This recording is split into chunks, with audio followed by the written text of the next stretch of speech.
Coffee with Rios, pour it up slow. Steam in the city while the sun lay low. Coffee with Rios, starting the show. Sip real smooth, let the wisdom flow. Coffee with Rios, pour it up slow. Steam in the city while the sun lay low. Coffee with Rios, starting the show. Sip real smooth, let the wisdom flow.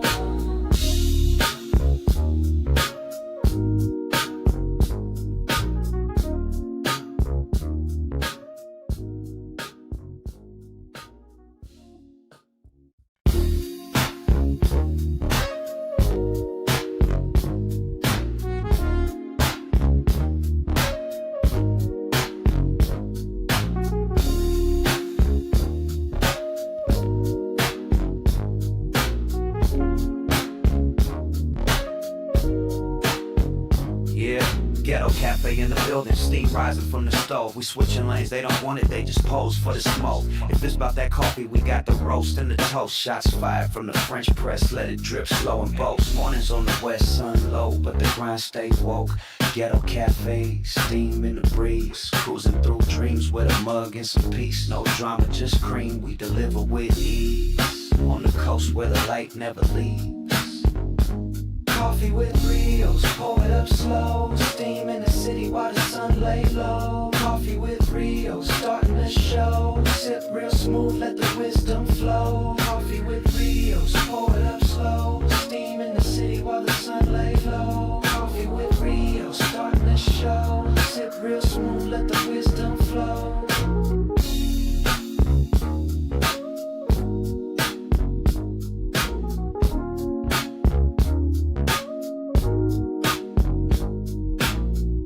No drama, just cream, we deliver with ease. On the coast where the light never leaves. Coffee with Rios, pour it up slow. Steam in the city while the sun lay low. Coffee with Rios, starting the show. Sip real smooth, let the wisdom flow.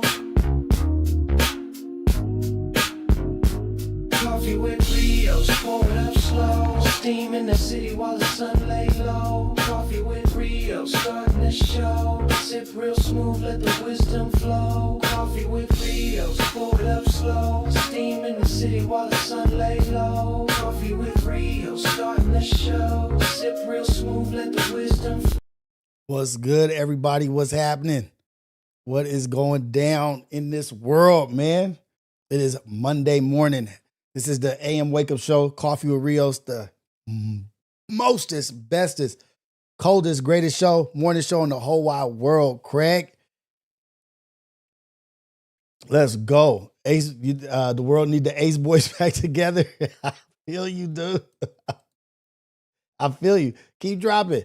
What y'all think, man? Who y'all want to see back together? What beefs do you want to squash? But just to start the morning off, I just want to say blessings to everybody out there. We always want everybody to win. Nothing but positive vibes.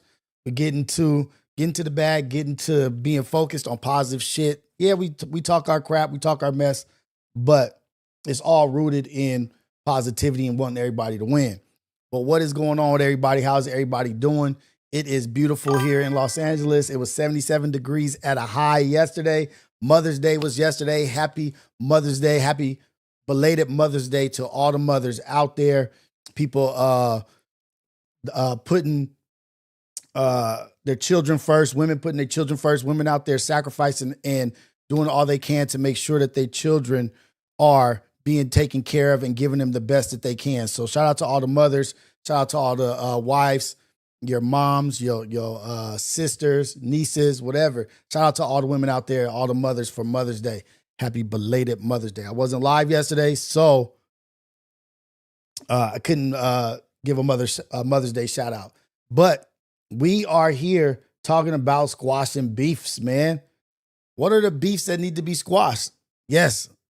What are the beefs that need to be squashed? We're talking about it here. We're talking about the uncomfortable conversations, man, because Katt Williams and Kevin Hart squashed a beef last night. Was it real? Was it a real beef? Was it a real squash? All I know is that if you didn't watch the Kevin Hart roast last night, you didn't get to see Katt Williams make a surprise appearance, surprise guest, and you could see the tension between the two. I don't know if you guys saw it. I saw the tension between the two. I saw how Kevin Hart was looking at him. And I saw that at the end of the roast, you're supposed to usually be like, oh, you know what? It's all love. It's all love. You know, you're a great comedian. You've done great for the people. We're proud of you as a community, the culture you've been putting on. There was none of that tie in from the roast. Like, oh, I just bashed you, roasted you, and then I'm going to tie it in with a positive remark. None of that.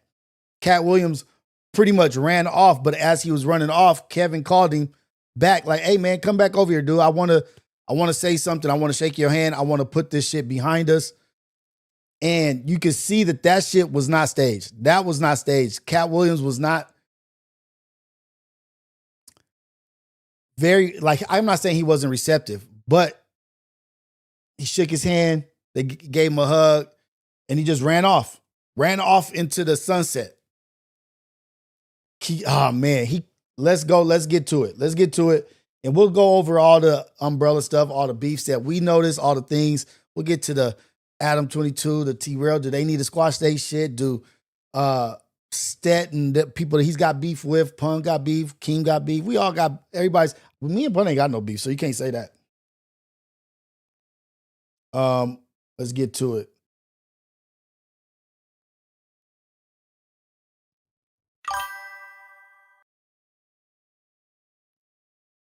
Okay.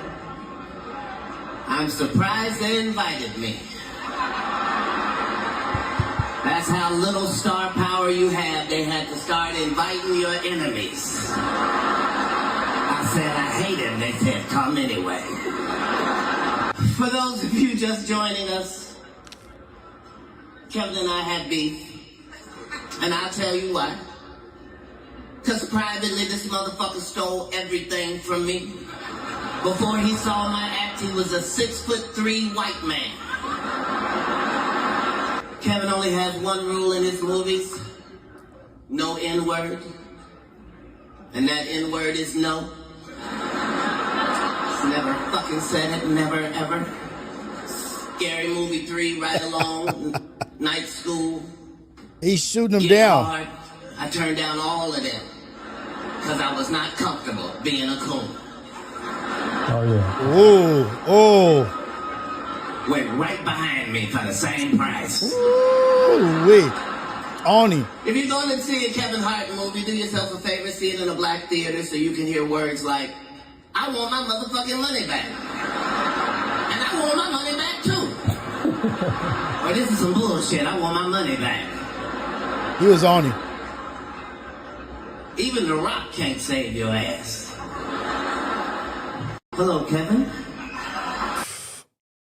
It takes a mighty comfortable, secure person to be able to deal with that and put up with that. On your roast, on your legendary night, to have your number one op come up there and just destroy you. Literally, he went up there and just killed him the whole time. And then on top of that, he called him a coon. While he's looking at him in the eyes, called him a coon, like, yeah, I said that. I actually think Katt Williams might have been ready to fight. I think Katt might have been ready to fight if that's where it was going. Like, okay, I'm about to come up here. Because afterwards, it just didn't seem like it was just copacetic. It didn't seem copacetic. It didn't seem natural. It just was like, all right, we're going to do this for the cameras. But you know what? All this shit is behind us. Whatever. I'm out of here. I'll stay out your way. You stay out my way.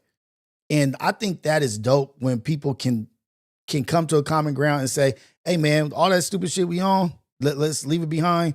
It is what it is, but we're working towards the future, especially with how everything is going right now in the world. Like, it's like so many big things happening that these little beefs, these little shits don't need to occupy any of our time, don't need to get in the way of our progress. You know what I mean? Don't need to stifle our production, our progress in the world, man. But that shit, if you didn't see the roast last night, it was one of the better roasts that I've ever seen because the Rock ended up coming out. Chelsea Handler did real good. It was a lot of good roast last night. what's his name? Shane Gillis did a great job. Shane Gillis did a great job. Cheryl Underwood went up there and killed Tony, went up there on some racist shit. I think Kill Tony do have a little bit of a racist streak to him. Like the shit he says, I think he believes. The Rock went up there and showed his star power, just his celebrity star power. And you can see just how like being a wrestler in that background just helps you like with crowd work and being able to comfortably be on the microphone yelling and freestyle and riffing. I think the Rock's segment, Cheryl Underwood segment, and Chelsea Handler segment were the dopest to me. And Shane Gillis did a great job of hosting. So if you guys didn't see it last night, go watch that shit. And then at the end, Kevin Hart roasts everybody. He gets the mic and he does like a 15-minute stand-up. And I'm not going to say all his jokes. I'm not going to say anybody's jokes. But if you haven't, go watch that roast. It's really, really good. It's like 2 hours. Tom Brady, they opened up with Tom Brady. Spoiler alert. Spoiler alert. I think he's had more face work than most women. Tom Brady looks like he hasn't aged. His chin is all chiseled, booty chin, looking like a Johnny Bravo. But Tom Brady is a superstar, megastar. And the way that how comfortable he was on stage also lets you know, like, yeah, they paying him the money for a reason. What up, everybody up in here? Shout out to y'all. This is the AM Wake Up Show. This is Coffee with Rios. I am streaming vertical and horizontal. I'm seeing how this works. It gave me the option. I saw it on YouTube, so we're doing it. We're just going to see how it works. But shout out to everybody, man. Monday morning. How's everybody doing? Hopefully you guys got your coffee. You got your tea. Usher did his thing. I'm not going to say, let's not give away no spoiler alerts. Usher was there. I think Brady might be cloned. But get your coffee, get your tea. You already know, man. This is Coffee with Rios, man. We up here in the morning, man. I see you, Cali Bags. I see you, Cristiano. Let's go. Almost 3 hours. They'll never tolerate what Will Smith did on air again. Well, what Will Smith did was, I think, some sucker shit. I'll say it. I think Will Smith was on some sucker shit. He should have just beat him up behind scenes. Beat him up. You so mad. It kind of was. I don't know, man. I'm between two. Two things can be correct, right? Good morning, Mel. Yeah, we up in here. And we're talking about beasts. And do you guys? So first off, have you watched it? Did you guys see the roast last night? Did you guys watch Kevin Hart's Funny AF? The series with the comedians was really good. Was a really, really good series. I don't really like Kevin Hart. He's kind of corny a little bit to me sometimes, but it was cool. Looked like a play. I don't know if what looked like a play. Katt Williams? That shit did not look like a play to me. It looked like Katt Williams was not feeling that shit. That's what I felt. I felt like Katt Williams was like, yeah, whatever, man. They paid me a good amount of money. I'm here because they paid me. Oh, you know who else did a funny? Regina Hall. Regina Hall was funny. Tiana Taylor. Oh, man. I mean, Tiana Taylor gets finer and finer every time I see her, or I just notice something different about her. Like, I don't know if I didn't pay attention to her earlier or whatnot, but Tiana Taylor is so fly. Her body, she might have the coldest body. And this ain't no like shit like that, but her body she is built to the T. Woo! I'm telling you. Oh, shoot.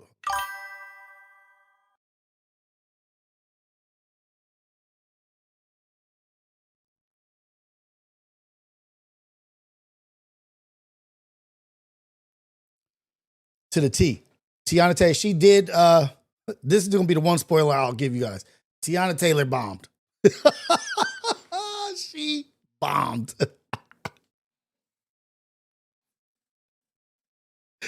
Oh, shit. She bombed.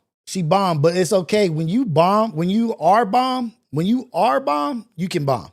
Because she is fly as shit. She looked good. She looked great bombing. Lizzo, she came up there. Lizzo's looking good. Nobody was free from getting bagged on. I think Regina didn't get bagged on that much because she was a late addition to the thing. She was a late addition, so nobody had jokes for her. Draymond Green was there. If you haven't seen it, go watch it. I'm trying to pull up Shane Gillis talking about Lizzo real quick.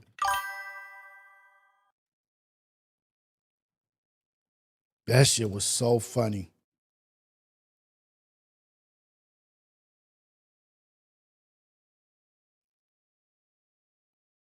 I don't know if it's going to come up. Let's see. Let's see if it comes up.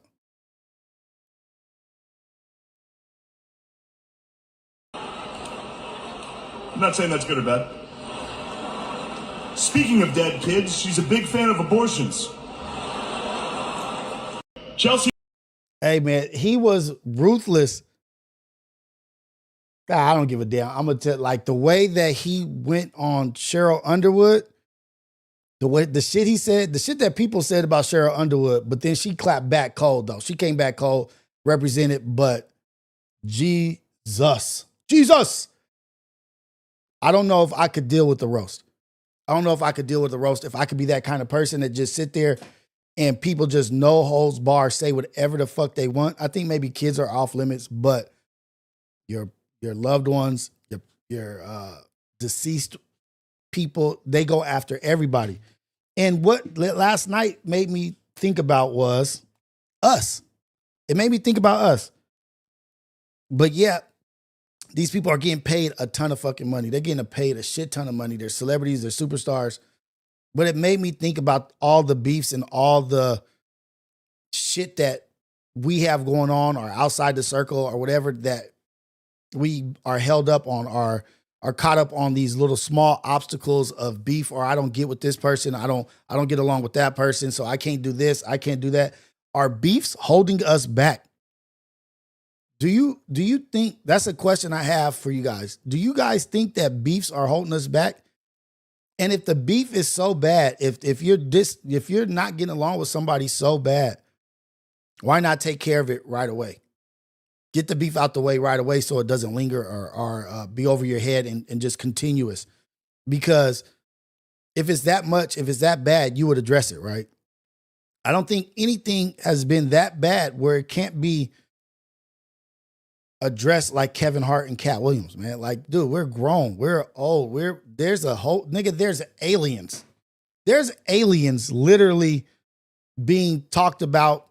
There's shit about people eating babies, human meat in the beef and the chicken and all this stuff. Like, it's so much, the hantavirus, the no virus on these cruise ships, 50% death rate with these viruses. It's so much shit happening.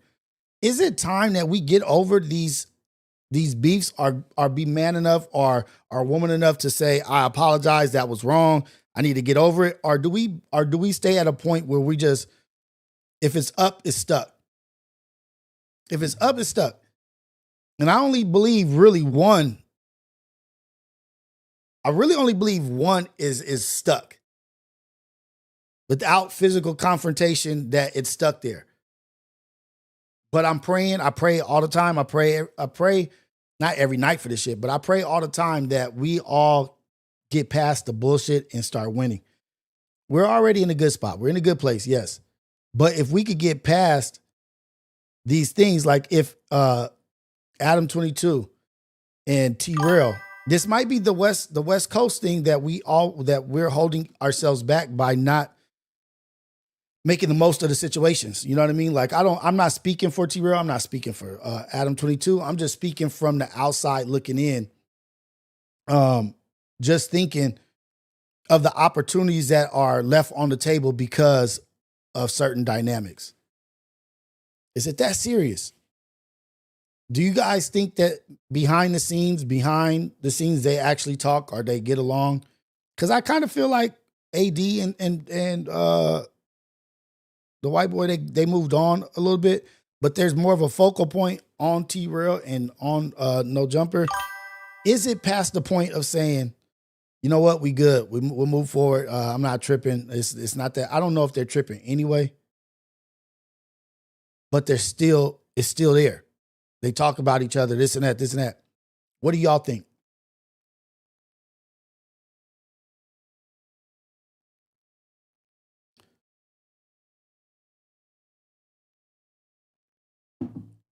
Kids, you involve kids.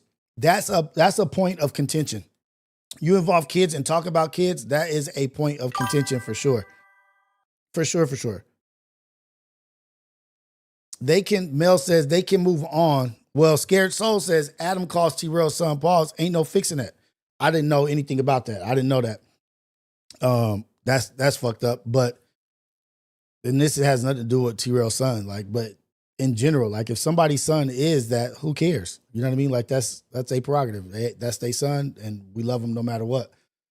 I'm not talking about that incident there. I'm just talking about in general. What's wrong with that? Cali Bags, Adam and T-Rail starting to act like Rory and Ack. Rory and Ack have real beef. You think that's real beef also? I don't know how much I'm going to put into that or how much that is holding back certain things, because is Rory really on that platform or that pedestal to where that beef even matters? Like, is that causing anything with, well, academics talking down on him on the complex thing? That has effect, that has impact, and he probably had intent with that. Oh, man. Mano DeLoke said, Adam posted his kids 3 weeks ago. That's kind of beyond. That is a fade. Can you come back from that with the fade? I'm just asking y'all, can you come back from that with a fade? Beat the shit out of somebody and be like, all right, man, don't do that with my don't play with my kids like that. I didn't know that. I'm just talking. I just know that there's beef there. I didn't know that there were those sort of things going on also. Hey, man, anytime the Apollo invite me, I'm there. Anytime. Anytime. You know, those are my guys, man. Oh, my phone died. Damn. Charger back here. Oh, shit. That's not good. Do I have a charger back here? Oh, my phone died. Whatever. Yeah, a shout out Apollo, man. Always shout out Apollo. Whenever they want me, they'll hit me up, and I answer the call all the time. I'm getting Keem over here next. I got to call Keem and get him over here. Get him on Syndicate or Imperfect Perspective, whichever one he wants. This, in case you guys are just tuning in, I got 2 podcasts. I got Imperfect Perspective with the 2 young ladies, Javonda Anya, and then with my brothers, the Syndicate with my brothers, Manny and Fred. We have a podcast, and so whatever one he wants to come on, that he's got. I want him to be on either one. It doesn't matter. They both talked about each other's kids. Fade it out and get to the bag.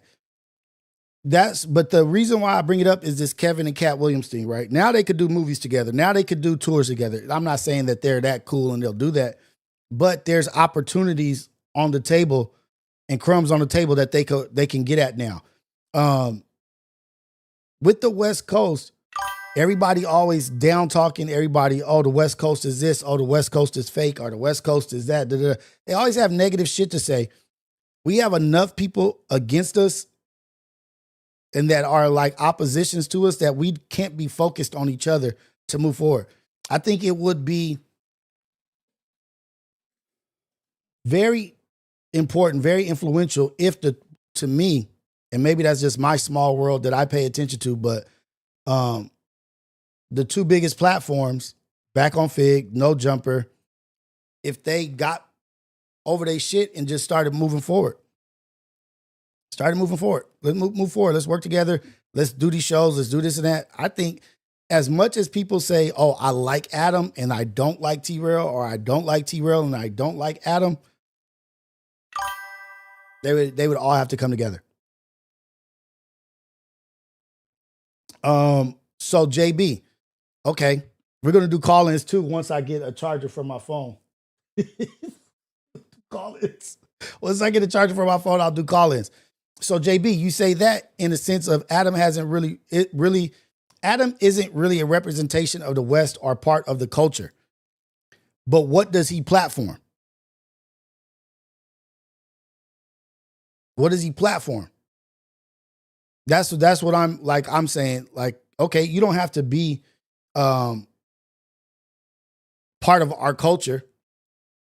You don't have to be this and that. Like, you don't have to be ingrained in the hood. The hood ain't the only thing about our culture. You know what I mean? Like, there's rappers that come from different areas of life, rappers that come from different upbringings. Doja Cat, Tyler, the Creator, Kendrick, they all from the West Coast.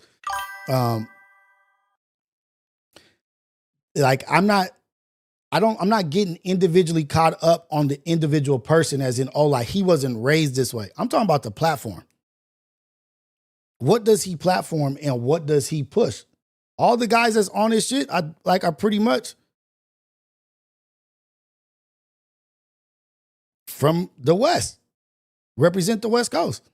I'm not saying all his interviews are, but nigga, like for these two platforms to be the biggest on this side and for them not to get along is an issue for me. Or it's not necessarily an issue for me, but it's almost like a snapshot of the division in the West Coast. And we all know if you want to break something, you want to stop a movement, you want to destroy something, what do? Start causing division. Is Adam an agent of chaos? Creating the division? Or is Adam hurt or bothered by what's going on? Because if they are as obsolete as he says, why does he bring them up as often? They can't be that obsolete. What up, Fly? What's happening, man? I see you up in here. We just talking about beefs and stuff. Like, I know, I just don't think it's wise. Like we say, like I'll just use Dejan, for instance. Like he says, like the music is not going past here. Or there's no good music. I feel like it's not just LA. I feel like hip hop and rap is suffering in general. I feel like in general there's a fall off in rap and hip hop right now. That's okay. But I don't want to say like, oh, we're the only ones suffering from it. Like New York, Florida, whatever the shits is. I feel like everybody is on hiatus. Shit ain't just like cracking like that. Like, oh shit, compare yourself to these motherfuckers doing all this stuff. But then Dijon has his beefs with record labels that's on his coast and the representation on his coast. Like, I think now if your mission is bigger than the unification, if your mission is bigger than that, but what is your mission? He has beefed with, he beat up radio hosts, beefed with radio hosts, beat up a radio host, got jumped and won. Like, do people look at us like, oh man, like that shit, like we have to second guess ourselves. We have to second thought ourselves anytime we think about West Coast because of what they're involved. We have people being unalived at concerts and shootings and this and that. Like, do they think like those dudes are crazy? Those dudes are crazy. They don't put business first. It's not business first with them. It's real.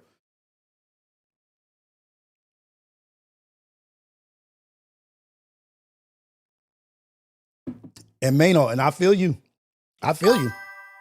I feel you. I definitely understand because that's how a lot of people feel. That's how I feel. But the way I feel doesn't reflect on certain platforms. The way I feel, like if you feel that way, Mano, like if you bring up my child and such and such, that like you operate in a certain energy, right? There's a certain energy that you operate in, and you kind of understand the people that are like that. Like, okay, yeah, for sure. This is how he moves. This is not to be played with. I feel like there has been representation where that is not the energy.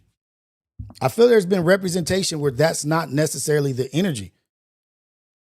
But you have the right to be selective politic and be selective with what outrages you and what causes you to say, nah, fuck that. We'll never come back. That bridge is burnt. It's never going to be built again. It's definitely your own individual right to have your boundaries and your standards. But I just feel like I've seen things that don't match that standard of what maybe how I feel or maybe you feel. Rosecrans kick. Oh, and then he's got, man, great opportunities too for what he's got going on. I think he's got some concerts coming out, but I'm just saying, like, I think we get caught up in beef and we'll be focused on gang hood niggas and this and that, but it goes beyond that. It overflows into everything else. We all are very, I don't know if I don't want to say operate from a insecure energy of, well, I need to act up and represent for everybody because we're coming from the place where everybody is doubting us or down talking us. Everybody can't be your enemy. You can't be ready to fight all the time. At some point, you have to get to a point where it's like, that's not valuable. That brings no value to what I'm doing. But yes, stand on your morals.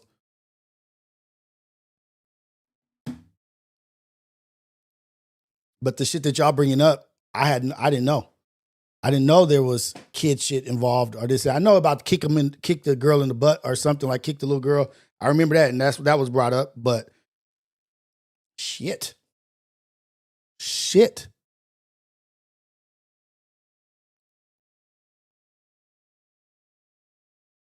Rick Ross, 50 Cent, beef. I would like to see that dead. I would like to hear a Rick Ross, 50 Cent collaboration on production or on music, whatever it is. Film, production. Look at all the shit that I think we miss out on because of beefs. What's another beef that you think is costly, that is robbing the people of entertainment, robbing the people of great projects? You know what I mean? Like if these two, look, Shaq and Kobe, they squash their beef. Shaq and Kobe squashed their shit. Brandy Monica squashed their shit. Brandy Monica. Who else got some good good differences of opinions that have brought it together and it's been a great outcome? Man, I don't think these cats stand like the Rick Ross in the 50s. Those money guys, I don't think there's anything really stopping them. You think the kids and all that shit like these? I see cats messing with girls after they done did some atrocious shit, and they still be with the girl or whatever. Like, I don't think so. I think they just don't. I think they hate each other because they're both in each other's way of money. Ace Boy beef or whatever going on, y'all need a stream. I agree. I don't think there's any real beef outside of just people need to communicate. Just have some kind of understanding, some kind of dialogue. But I agree. Just for the shit show, just like fuck of it, like show the world like that we good, which I believe we are all good.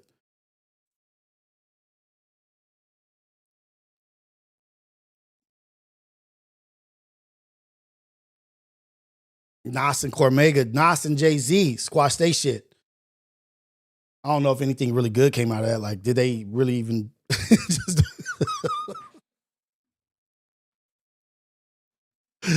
I want to see Elon Musk squash his beefs with OpenAI and all the AIs to squash their beef so they stop racing each other and fucking off all the safety, bypassing all the safety issues. I've made the largest... Ain't nobody trying to hear or see none of Ross and 50. Hey, so look, you don't think that two black men that are on top of the game that have made it in life because of their creativity or whatever their skill is, whatever their tenacity, whatever their work ethic is, you don't think that they together could create something? These are the men that made it out of our communities. These are the guys. It's not very many of us. It's not like thousands and hundreds of thousands of us. It's a few of us that have made it to this position that they've made it to. It's not enough of us there for us not to get along. It's not enough of us up there in those situations, in those certain rooms that these guys are in, for us not to get along in those rooms. You get what I'm saying? Like at some point you have to say, nah, dude, for the betterment of the people, we don't have the privilege of beefing with each other because we got to get over that shit. We'll have our private beef. Like, was Michael Jackson and Prince beef private? Did everybody know about that? I don't know. But when it comes to us, when it comes to our community, keep that household information in the household. You present whatever you want to present. 50's creating TV shows. 50's doing all kinds of production. He's doing all kinds of stuff. I see Rick Ross everywhere. But when you have brothers that's at the top of their game and everybody knows their name, everybody recognizes them, there's no way you can tell me that them working together wouldn't produce greatness. Whatever it is. I don't give a shit if it's real estate. I don't give a shit. We're not in the position of privilege to not get along. Prince is a meanie. Oh, rats.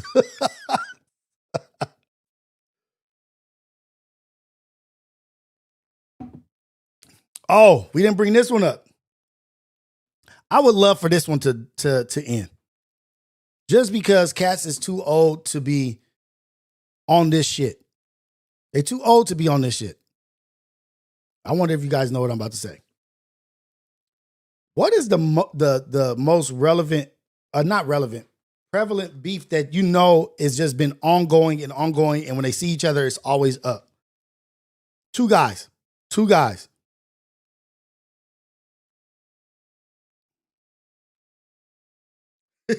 I don't think y'all gonna guess. I don't think y'all gonna guess. 50 and Ja Rule. G Unit and Ja Rule. I want that shit over with. I want that shit done. 50 and T.I. 50 and Ja Rule first. Damn, 50 is the problem. Come, like, looking at it.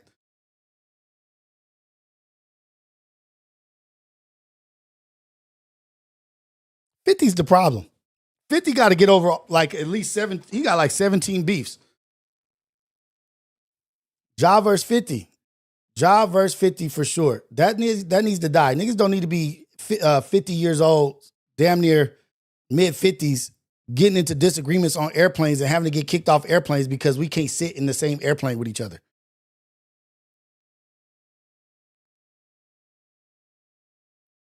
Tony Yayo just got into it with Ja Rule. They laughing at Uncle Murder.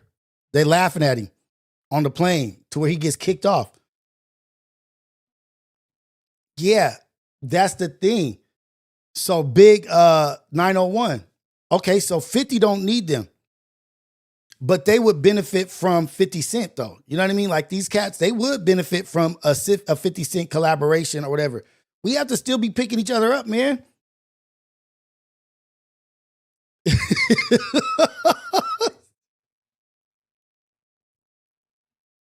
I have that book. I have that 50 law, that 50 thing, the 50 laws or whatever. Yeah, he says destroy your enemy. Destroy your enemy.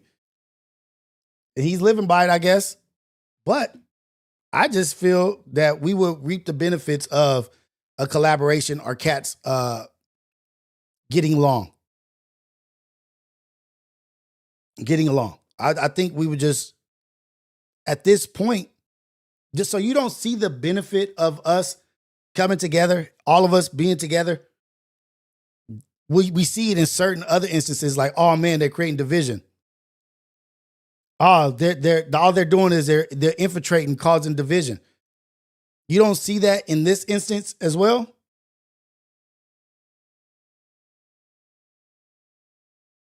And I'm not up on game enough to look at other industries or other music genres to know about, oh, look at that beef. They do it over there too. They do it over here also. There's got to be a certain level of like, damn, we can't even do concerts and tours with this and that because this supports this and this supports that. Like, our beefs kind of be stupid, actually. Our beefs actually be stupid as fuck. Be over nothing. Our beefs be over nothing. Katt Williams and Kevin Hart, that beef is stupid too. That beef was dumb as fuck. Katt Williams talking about, oh, he stole all this shit. Oh, he's a coon and he just, okay, that nigga is his coon. That's him.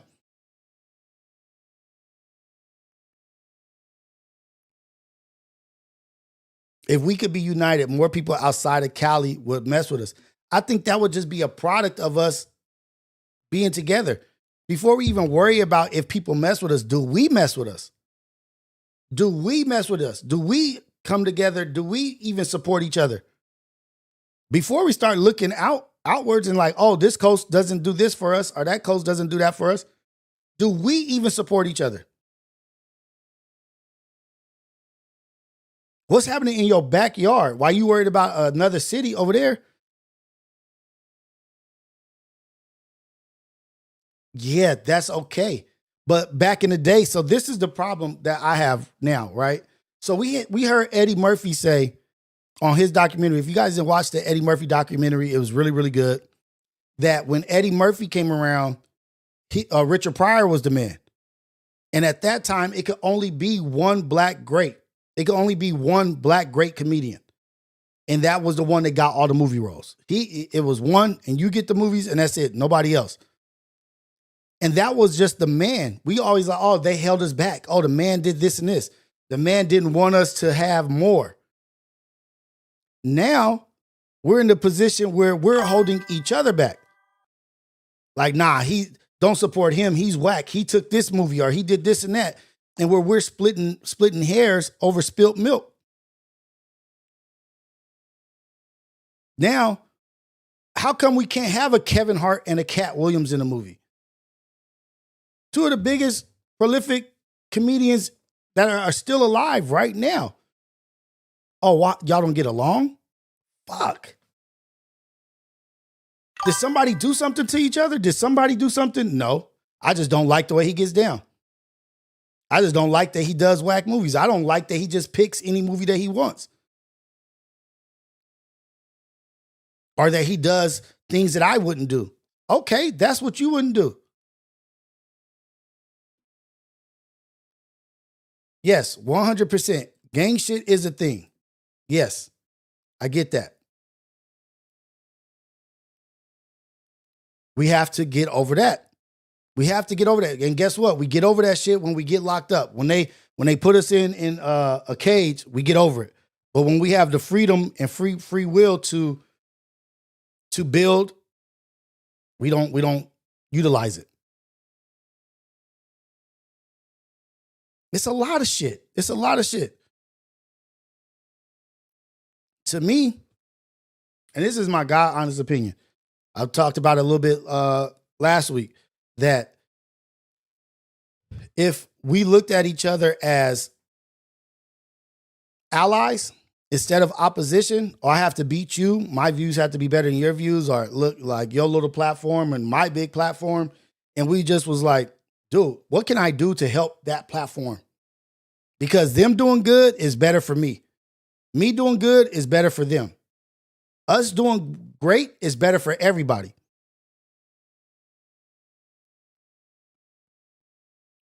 Like, it just is that simple. But is it that your pride and your ego can't get out your way to where you see the benefit for everybody? Everybody else. I seen Adam was at the Wildin' Out. Dope. At the Wildin' Out. And I thought to myself, I was like, oh shit, that'd have been dope if FMW or whatever was at Wildin' Out also. That would have been cool. But it really would have been dope to see them cats at the Kevin Hart roast. At the Kevin Hart roast, where it's like mega celebrities, you know what I mean? Like, those are like those should be the goals. Like, dude, I want to be backstage here with The Rock and all these motherfuckers, Regina Hall and Shane Gillis and this and that. That's the goal. And I think right now, the The platform is the Wild 'N Outs, and which is shout out to Nick Cannon, shout out to what he's built and what he's doing. Great shit.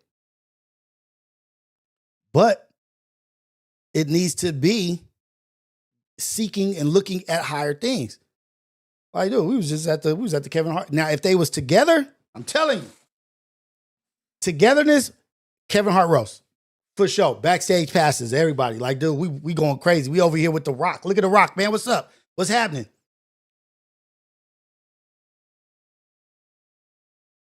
Too many Indians, not enough Chiefs. I'm probably sure that was racist. We probably not supposed to say that shit no more.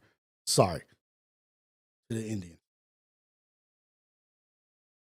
But your opportunities grow. The platforms that you start shooting for are way higher. Together, we're stronger.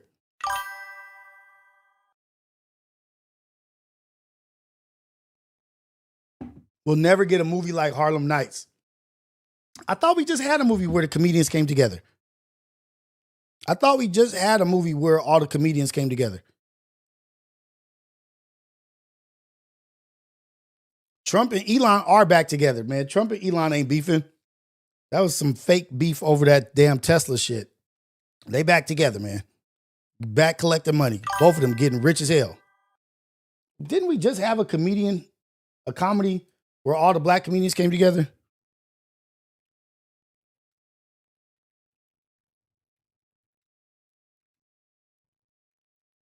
I can't remember what it was. It came together for a movie.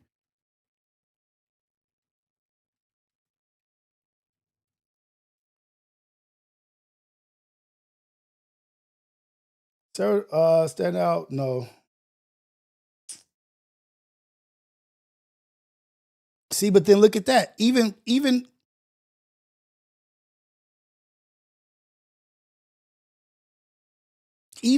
there was beef. This is the problem. There was even beef with the Kings of Comedy. The Kings of Comedy even had a beef. Steven, no, what's his name? What's his fucking name? God dog it. The dude with the fake afro. The dude with the fake afro. Is it Steve? Yeah, DL Hughley, yeah, Bernie Mac, Cedric the Entertainer, and God damn it. How can I not remember his name?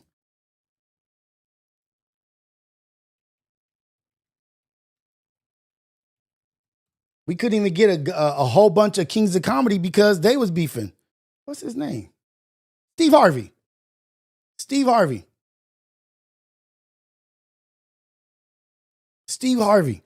Even Steve Harvey, from what they say, wanting all the recognition, caused the Kings of Comedy not to be as great as they could have been. Like, it's always somebody standing in front of like the true greatness, trying to hold another nigga back, like trying to hold Bernie Mac back or whatever. I don't know how true it is, but it sounds pretty true. Sounds pretty realistic. Think about what Kings of Comedy could have been. Stealing each other's shows and this and that. If we just have unification and we come together, we can really kill shit. Like what we do now is not even nothing in comparison to what we could do because we'd be sidetracked. We'd be sidetracked.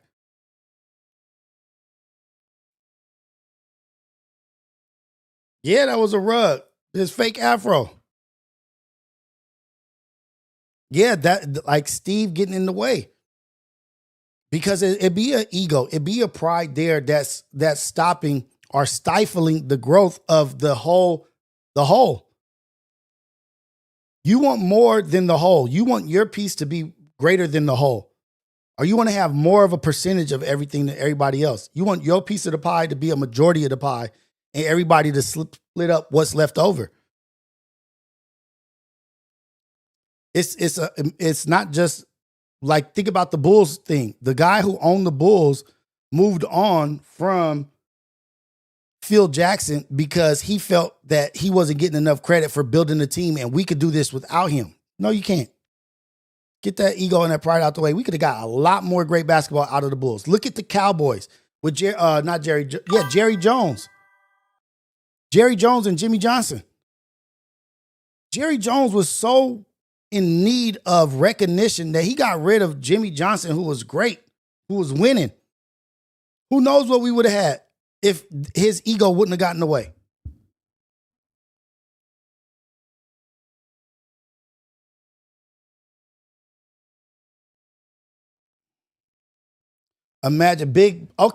So imagine somebody telling Kobe that in his prime, Kobe was going to leave the Lakers. At a point in time, Kobe was going to leave. But if you think about what came to Kobe, Kobe was like, we're in LA. If I'm on the Lakers and I'm in Los Angeles and I'm the king of Los Angeles, why am I going to go anywhere? No, you come here. Duh. Like, why would I go there? I'll go to Texas maybe so I don't get to have to pay taxes on my income. But why would I go anywhere when I got LA? I got Los Angeles on deck where I've won championships. Y'all want to join? Y'all come over here. Paul Gasol, get your ass over here. Rick Fox, Robert Horry, y'all come over here. I got the shit. I got the platform. Everybody want to build their fucking team, cuz that's what it is. Everybody want to build their team.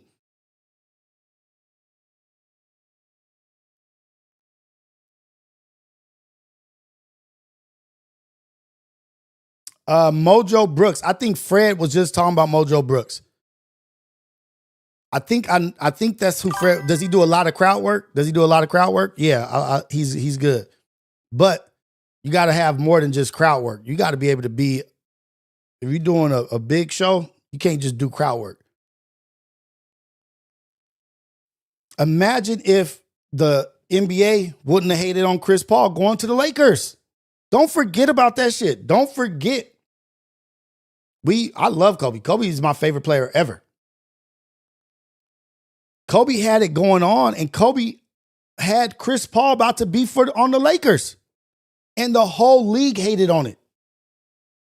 So if we got the league hating on us and going against us, how can we be against each other? Like, we really ain't going to win. We ain't going to get shit accomplished. They don't even want us to be great. And that's without us stopping each other from being great. They don't want us to be great. Imagine if these fools would have gotten Chris Paul to the Lakers. What?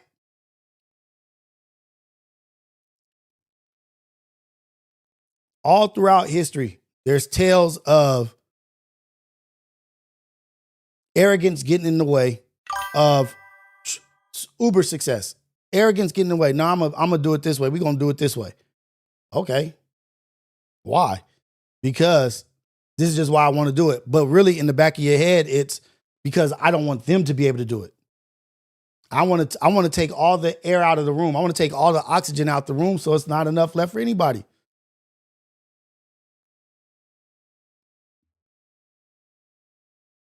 Yeah, in competitive spaces like sports, because we get to see it. Yeah, we get to see it because it's on the tube. But whenever there's ownership, when there's ownership involved and people owning teams and owning this and owning that, that's when it gets ugly.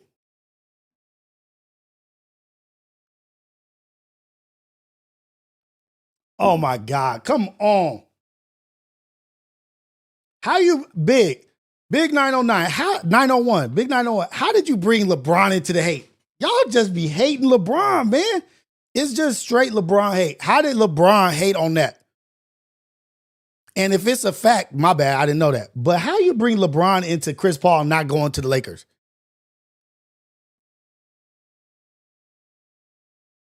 How do you bring that up? LeBron stopped that? No. CP3 got hated on this year. He went out into early retirement. Yeah, I don't know the whole behind the scenes shit about that. You a LeBron fan and you think LeBron hated on that? You got to supply some kind of information, some kind of facts. You can't just drop that and say it was LeBron that hated on Chris Paul. Come on, man. They were trying, people were trying to compete with the Heat. People were trying to compete with the Heat. But look at this. As great as the Heat was, as great as Miami Heat was, what did it take to beat them? Self-doubt. LeBron having self-doubt, not wanting to take leadership, and a bad motherfucking white boy from Dallas, Dirk Nowitzki, one of the coldest motherfuckers ever. Dirk Nowitzki took them out. Had them doubting themselves. Had LeBron doubting himself. If there's any regret, I know there's regret from that series. Not wanting the ball in the fourth quarter, not wanting to take the free throws, not wanting to do. Dirk Nowitzki went out that year and he killed Kobe. Dirk killed Kobe. Who else did he kill that year? He killed Kobe. He killed LeBron. He killed Durant, Harden, Westbrook. There's one more team on the West Coast. First round, second round, finals. Damn, who did they play in the finals? Was it the... Damn, I can't think of who they played in the finals. Was it the Spurs? Was it the Spurs? Tim Duncan and all? I don't know. I can't remember who it was. But he went through the West Coast and then killed Miami. Dirk Nowitzki had the coldest run. Shout out to Dirk. I don't know how we got here, but shout out to Dirk. And you know how they beat a great team? By playing like a team. By knowing that dude, Dirk, is the guy. We will play our roles. They had a little short 5'9" little Puerto Rican dude, I think. I don't know if he's Puerto Rican, but he's Spanish. As the point guard that was having a great series against Miami. Or had a great postseason because he knew his role. I'm just aggravate and be a gnat and mess with everybody and get people frustrated.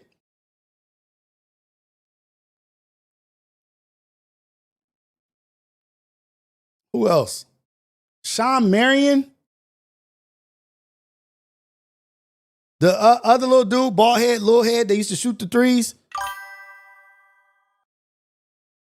They were supposed to win, yes. But they came up against somebody that said, let me show y'all how to play like a team. Let me show you somebody who has an identity. The Mavericks had an identity. JJ Barrera, that's who it was. JJ Barrera.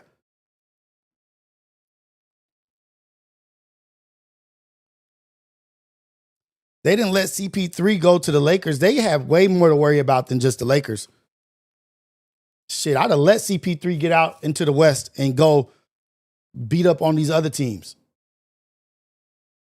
Not Rajah Bell. The dude who LeBron caught a lob on and embarrassed him. Caught a lob on him and he fell on his back. He used to wear the high socks. He used to wear the high socks. He tried to jump up for the lob. Little dude tried to jump up for the lob. LeBron caught that shit and just destroyed him. Steve Nash. All right. Steve Nash benefited from white privilege. I think Steve Nash won two in a row, three MVPs in a row. Steve Nash was not that guy.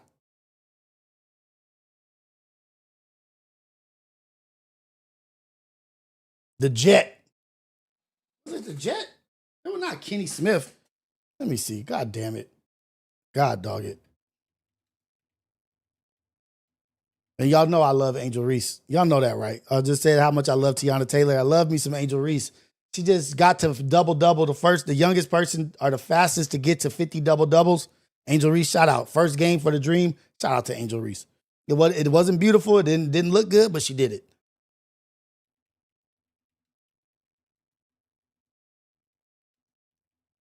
And you have to put Mark Cuban in there because Mark Cuban believed in his team.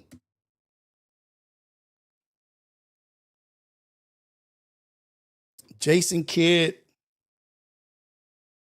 Jason Terry. That's who it was. Jason Terry. They had Jason Terry, Jason Kidd, Sean Marion, Tyson Chandler, and JJ Barrera and Dirk Nowitzki. That was their lineup. And they beat Chris Bosh, Dwayne Wade, and LeBron James.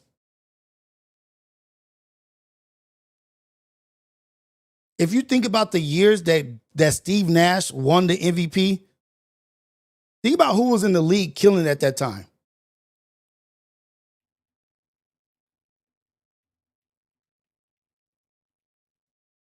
Like, I ain't gonna take nothing from Jokic. Jokic, I think, could have deserved his MVPs.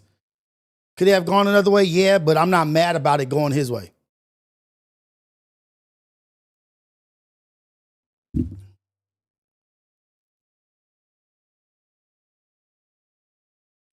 Two 2004.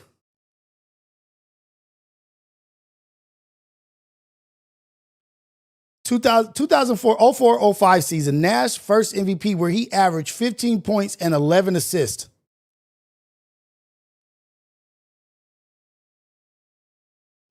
Back-to-back MVPs. 15 points and 11 assists got that cat a most valuable player in the league. Back-to-back MVP 05-06 season, 18 points, 10 assists.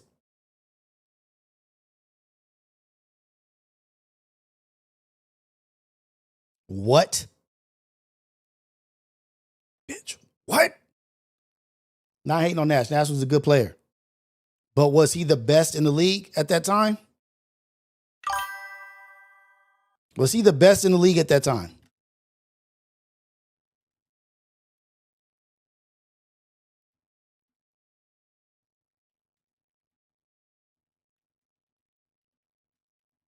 Let me see. 04-05.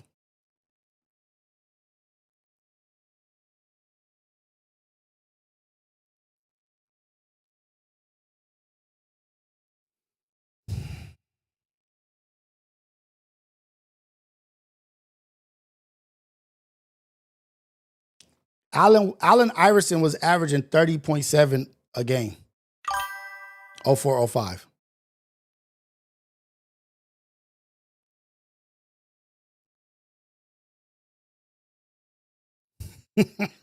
Oh my God. Oh my God. Look at the 04-05 season. 04-05 season. Allen was averaging, where is it? 30 points, 7 assists, 30 points and 7 assists. And 2 steals per game.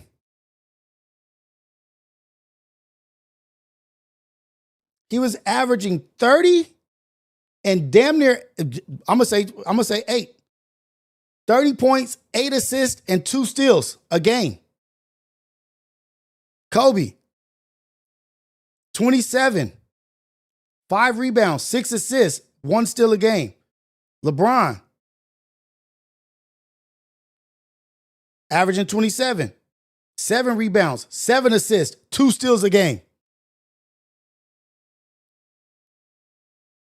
Dirk Nowitzki, 26, 9 rebounds, 3 assists, 1 steal per game. Come on, man.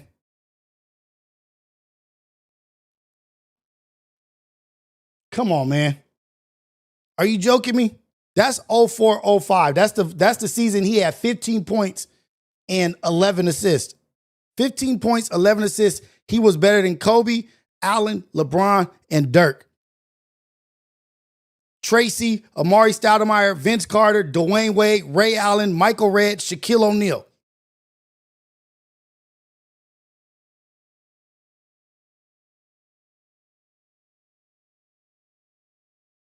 That shit is ridiculous if you think about it. Maybe the 05, 06 season was better for him.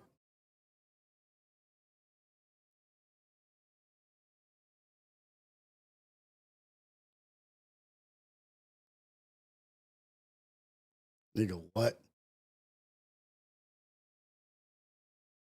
Oh, no. 05 was worse.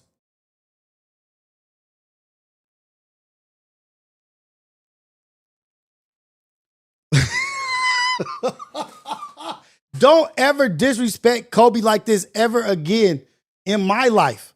Rest in peace to the greatest. To the greatest. Points per game, 30. I'm going to say 36, 35.4. 5 rebounds, 4 assists, almost 2 steals a game. Then you got Allen with 33. 7 assists, 7.5 assists a game. 33 with 7.5 assists a game. Almost 2 steals a game.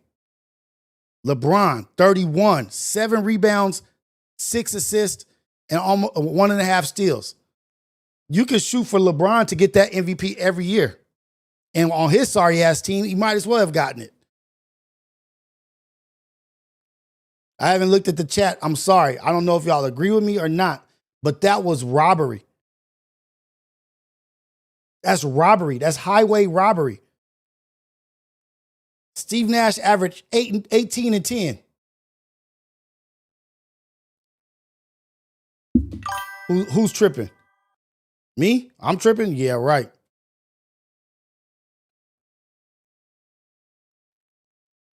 A whole list of dogs. They had Steve Nash before them. That's blasphemous.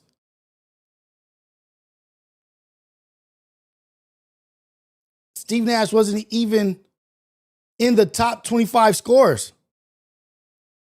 He wasn't even a top 25 scorer.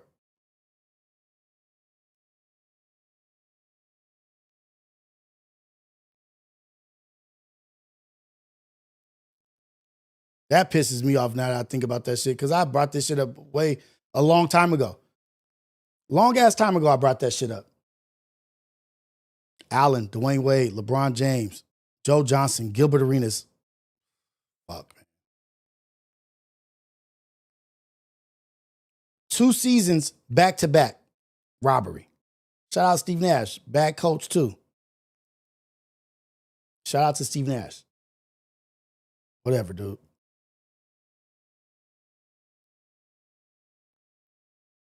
$15 and 11 and 18 and 10 got that full back-to-back MVPs.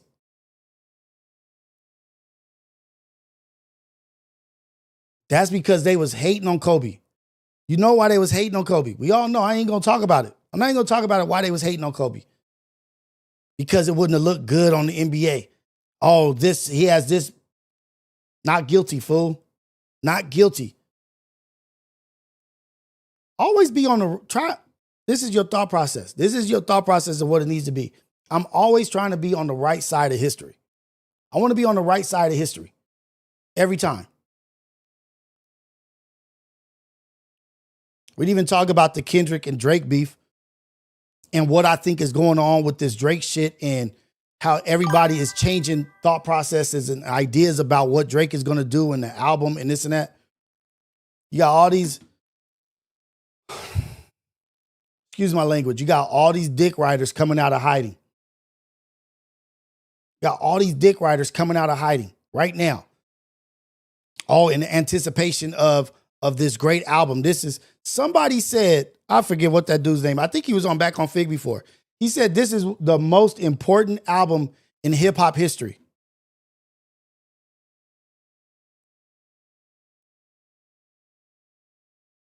This Drake Iceman album, he said, is the most important album in hip hop history.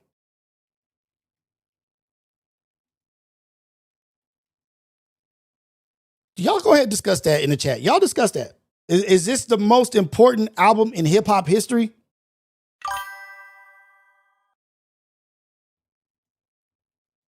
I forget the guy's name. I'm looking it up right now.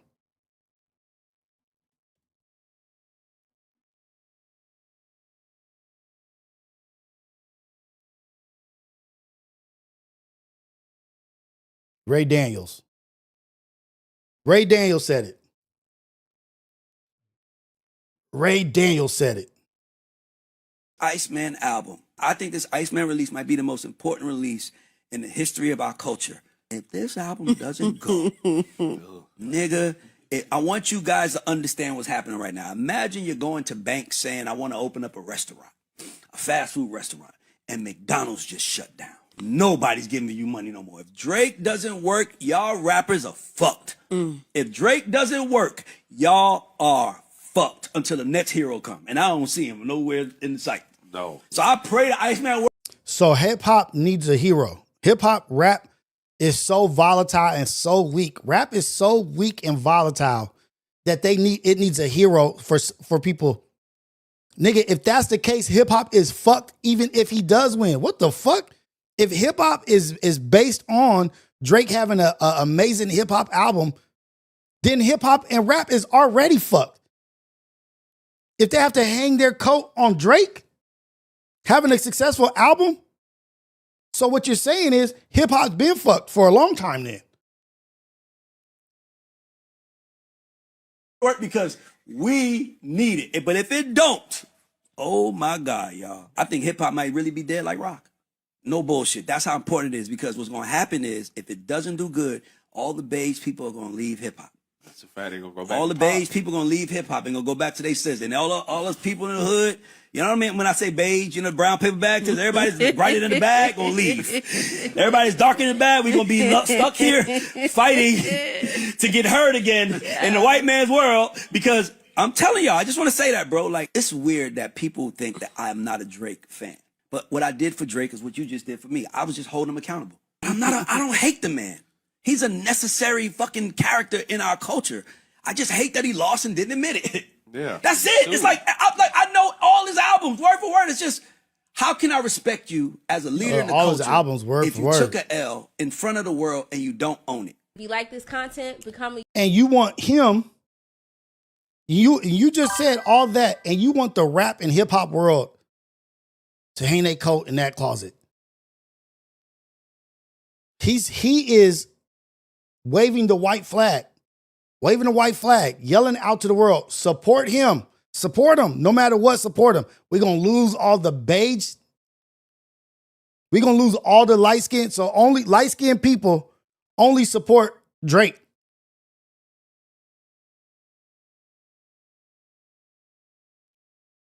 Lighter than a brown paper bag. You only support Drake. You don't support nothing else. We're going to lose all of them. Where are they going to go? You just said rock was dead. Where are they going to go? R&B? Hip hop. This is the most important hip hop album ever. Hot take, and I'm pretty sure that was the intention of getting the clickbait, rage bait, or whatever. But to hang your hat on Drake's album saying that this is the most important hip hop album ever is disgusting, at least. Yeah, I know who he means.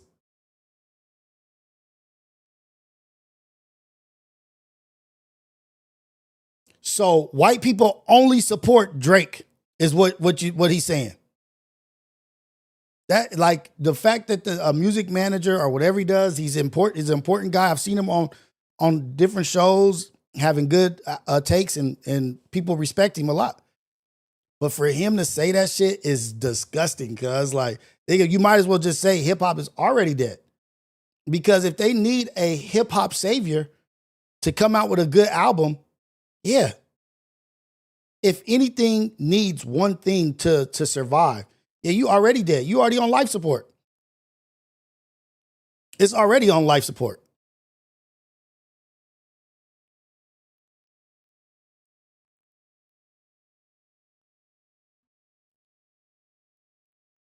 And then this is the other thing that kind of gets me about the Drake shit. That everybody tries to say that Kendrick bit Draco style, right? But they're Drake fans. They're Drake fans. Drake bites and sounds like everybody he works with. So what's good for the goose? And I don't even know if I agree with that Draco shit, whatever. Let's just say it's true. Drake has sounded like different rappers that he raps with, or will take that rap with them and then take them and put that style in an album, or still is the Atlanta shit, the Texas shit. Come on, man. there's, I don't know, man. From what I'm seeing, people are setting up to push this. Like the angles are their position on this topic. I feel like people are coming out of the woodworks, jawing them up because they want it to work. Benefit is beneficial for them, maybe for this to work. My career is hanging on, I'll make $100,000. I'll make $1 million if this goes good because this is going to generate this.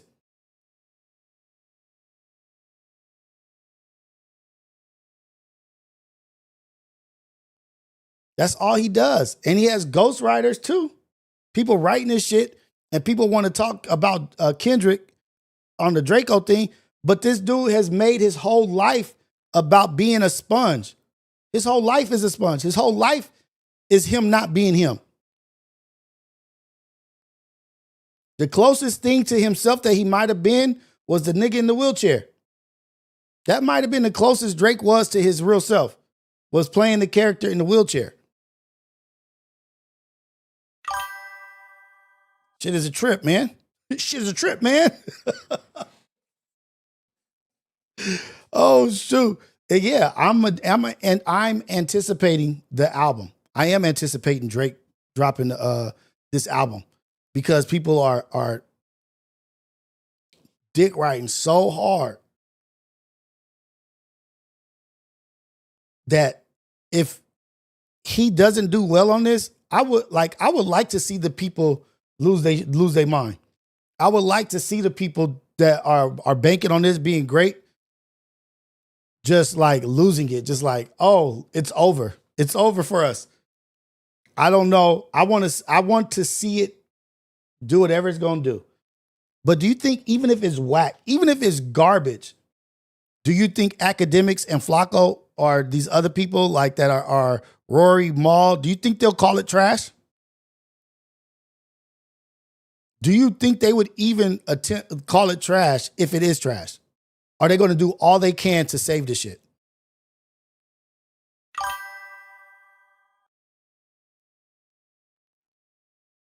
Cali Bags. That shit was a reach with Drake and Draco and Kendrick.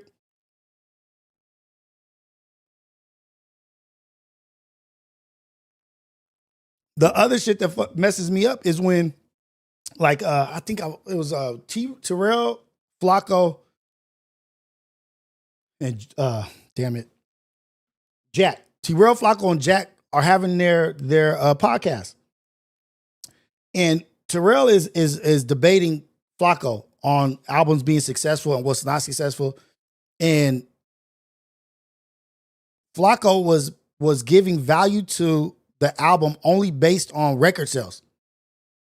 So albums and records are only good if they do numbers in certain people's minds. Like if it doesn't do numbers, that was not a good album. There's good material that doesn't take off. You don't have to have recognition. Like this is the thing. Motherfuckers won't like something. They won't like something until everybody else likes it. Like girls don't like a cat that other girls don't like. Oh, he got a bomb girl. Okay, I like him too. That's how they work. Oh, if he's got a fine girlfriend, then they'll like him. But if he don't, like whatever.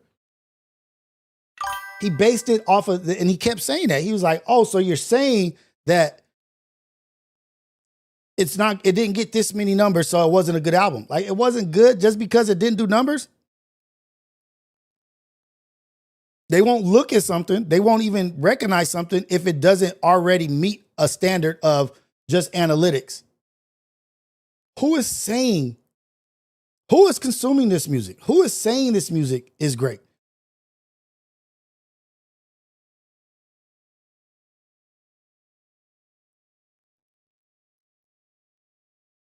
Yeah, 88 King. I'm not up enough on Draco to know like what he took and like how like paying homage to him. But if it was homage, that's dope. If it was taking the style and using it, that's dope. You know what I mean? Like no matter what is represented, GNX is a cold album. It's a West Coast album.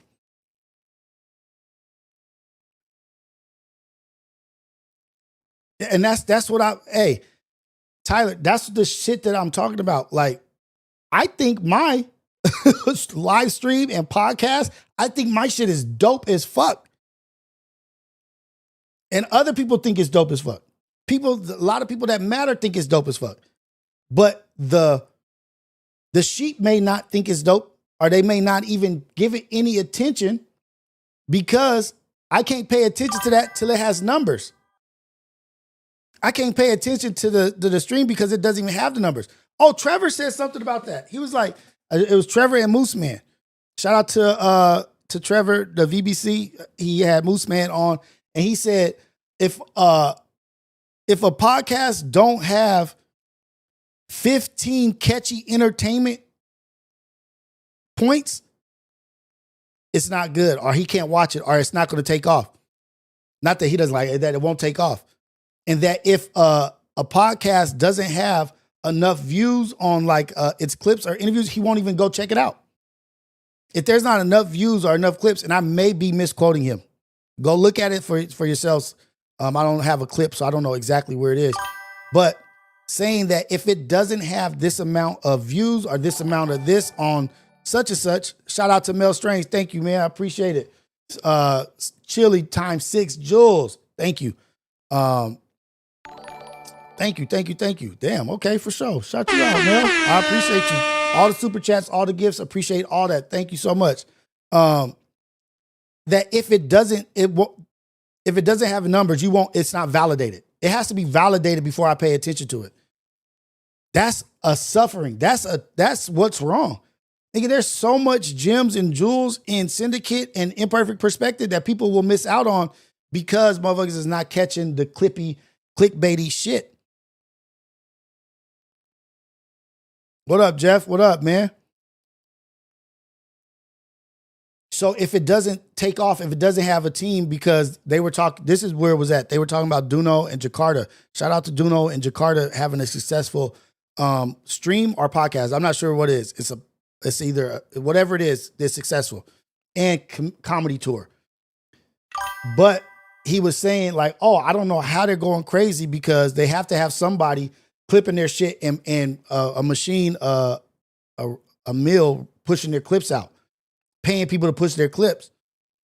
And I don't necessarily know if that's true because their content might just be great. The content might just be great and funny and whatever, you know what I mean? Like it might be some controversial takes or whatever that got people on it. But if you have to do that, if you have to do that to generate momentum, it kind of reminds me of like the pretty girl who never had to work to get a man. And then when life catches up and all the girls catch up with their looks or whatever, or finances, whatever, when they all catch up, the ones that had to catch up had more character because they had to work for it and they did the things that they had to do versus somebody paying for this shit. And I don't want to say that that's what Duno and Jakarta's doing. But what it made me think about was he was saying other people do that shit. So if that's what you're doing, you're kind of handicapping yourself, to me a little bit, because it's a shortcut, a little bit of a shortcut. Hey, put this out. And it may be good content and you need to get a buzz. Like is it that payola? Isn't that shit payola? Not illegal payola, but like you paying for views. If you're paying people to put your content out there, you know what I mean? Like, hey, I'll pay you to do this and this and that. And this ain't about Jakarta and Duno. I'm talking about just what they're saying is the norm.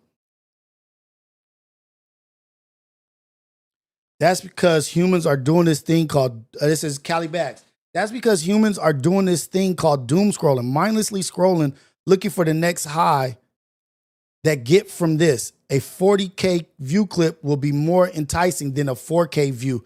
Right. And they said that shit is affecting acting.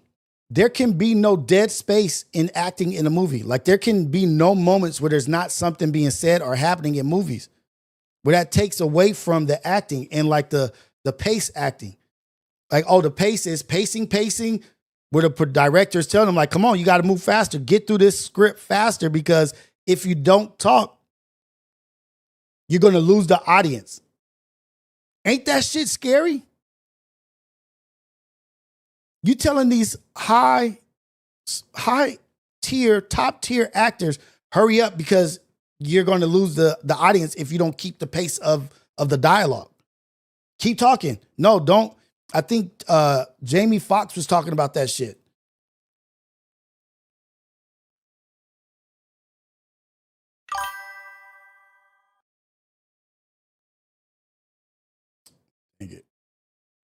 Jamie Foxx was talking about it, but the fact that the attention span is so slow, so fast, and so, I'm going to say ignorant and weak or whatever, just needing to be entertained at every corner. Every step needs to be entertainment, that you're telling top tier Oscar winning actors, hurry up. Don't use your acting skill. The dialogue is more important than your skill. What does that tell you? If your the dialogue or what's happening is more important than your skill, you don't have to be skilled. Just get this shit through. People already like you. Just say the shit. They're not even worried about how you act.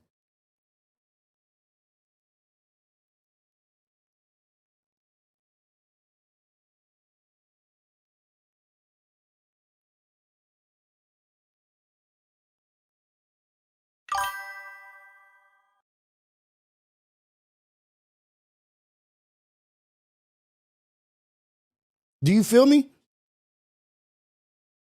Mush mouth and mush minds.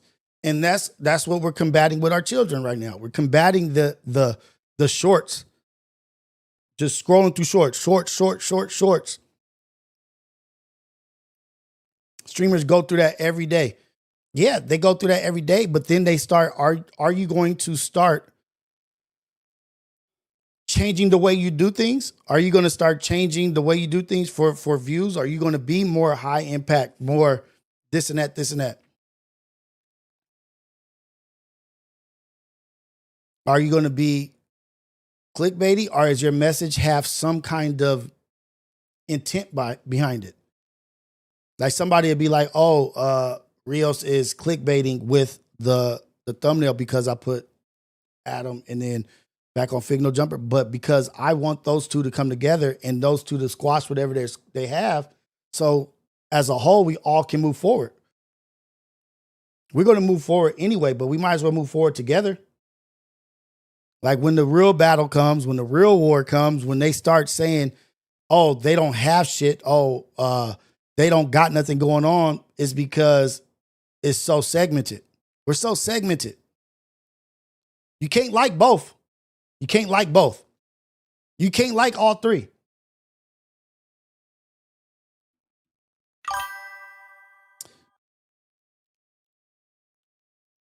Stet should invest. Botting views is not the worst thing. Stet should, botting views isn't the worst idea. Stet should invest in it for the next 6 months. So botting views, does that create? Oh, well, basically based off what we said, if people see that more people are watching, then they'll watch. Because there's validation there. Like, oh, other people are watching this shit. So maybe so. But shit, Stet is not, I don't know. I don't think he's doing bad. You know what I mean? Like, he's doing good for what he's got. Like, consistency, stay with it, do what you got to do. Like, they're like, you either got 0 viewers or you got 200,000 viewers. The game is the same. You either got 1 or you got 100,000 viewers. If you don't got 100,000 viewers, everybody needs to be working towards that goal. Whatever it is. They go, okay, I got 1 view. They're you in the same box. Work towards getting to that 100,000. And all that's going to do is come with consistency, come with hard work, figuring this shit out. What do people like? What do my people like? What do they like talking about? That's it. I don't think you have to bot if you want authenticity. If you want authentic people fucking with you and listening to real people telling you what's up, stay down for the cause, man. Stay true.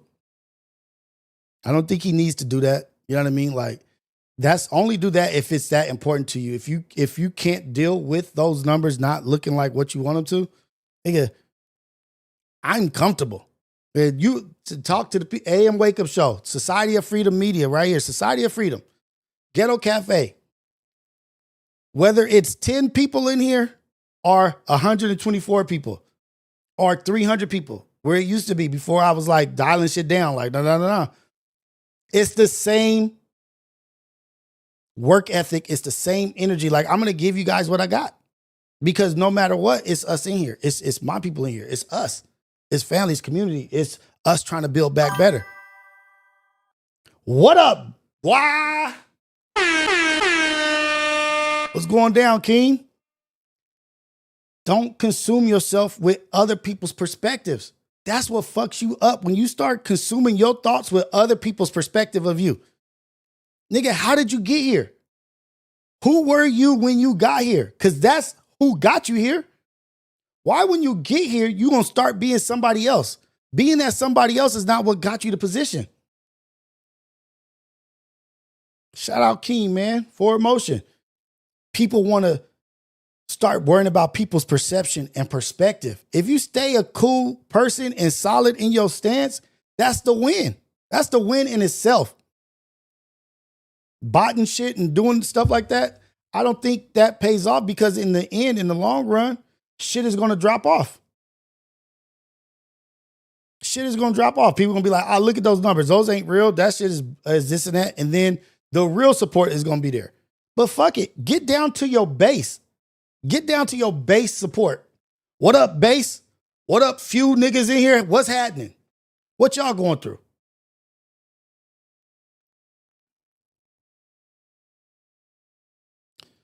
What do I think about Dejan and Flacco? That's their own prerogative. That's their own prerogative. They doing what they doing. I have no idea what they're doing. I don't even know what they're doing. But that's their shit. Flacco is no longer with no jumper, and he is outsourcing. I was about to say some shit. He's outsourcing his work. He's outsourcing his work. Like, okay, I'll get some attention over here, get some attention over here. The nigga's getting attention. How he's doing it? He just talked about Chud the Builder shit, that racist white dude. Say he got an interview with him. Sat down with the, I may have heard it wrong. He sat down with him. And this is when I say you're not one of us. You're not of our community. There is nothing important enough to sit down with him without him limping out that room, barely making it out the room. Why would he even feel comfortable sitting down with you? I don't know if that's what he said. I may be getting it wrong. But if it is true, we can't be mad at these. We can be disappointed. We can be disappointed, but we can't be mad at these people who aren't even our people.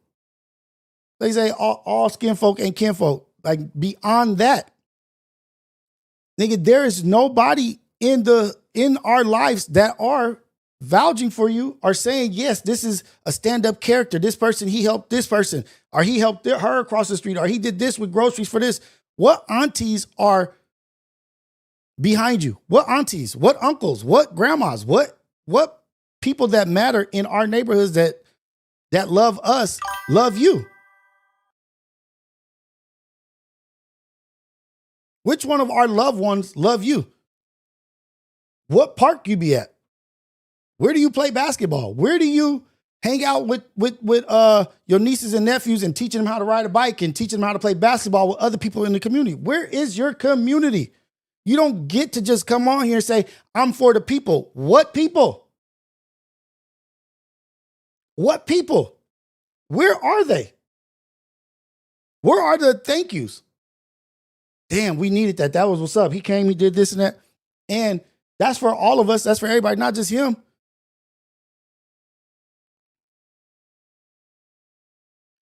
You're not even ours. Oh, I'm a civilian. Yeah, nigga, you ain't our civilian. Our civilians know how to operate. Our civilians have a code as well. I'm just a civilian. No, you ain't our civilian.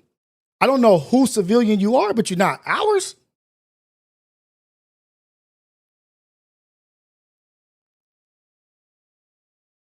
Where you be walking? What grocery store? What this and that? Like,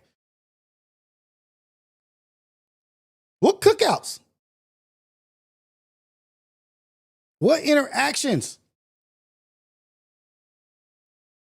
Niggas be like, I'm just a civilian.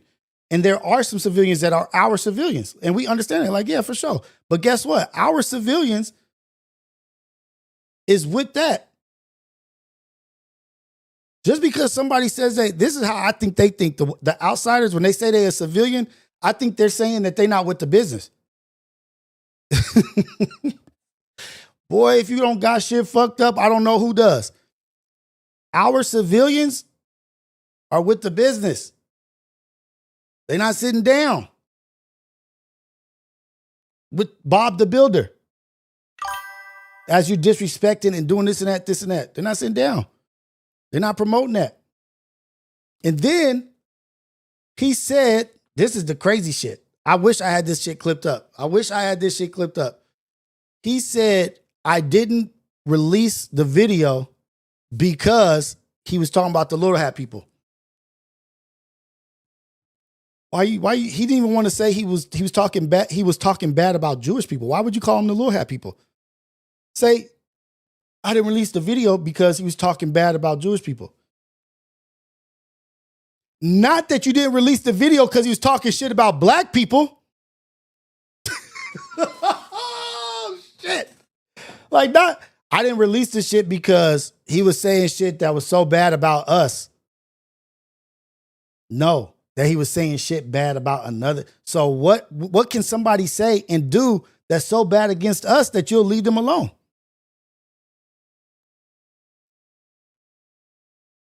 I said, this shit gotta be a fucking joke. It's gotta be a joke. You can't be serious. I was hoping, I was praying. Like, Lord, there you go. Okay, for sure. You can't have people on your platform that's down talking us too bad. Too bad, not too bad. No, because he was down talking Jewish people. That's why you haven't released it yet. Damn.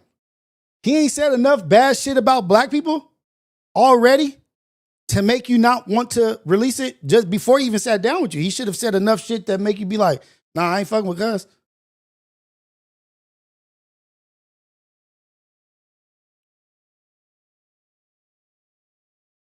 Damn.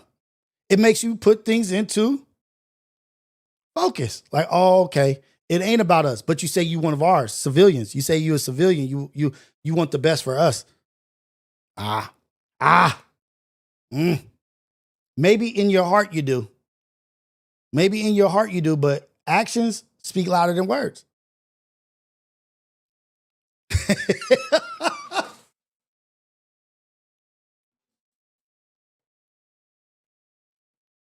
Look at this shit. Yeah, I gotta fucking beat the shit out of that motherfucker to make a noise. It says, and so look, Cali Bags, that's the shit that I'm talking about. It says a lot about us and the respect that's exactly it. It says a lot about us and the respect we have for ourselves. People can say anything they want about us because it's not going to fuck up your views. It's not going to mess up your algorithm. It might even boost your algorithm. It might boost your views if it's talking bad about us. But you know that if it's talking about those people, it's going to fuck your shit up. So, hold on. Can't do that because my views is too important. Can't do this. What's your stance for us? What's your stance for us? Where is that at? And what is, other than your podcast platform, interview, whatever it is, other than that, what does that interview help? Other than that, what does that interview help?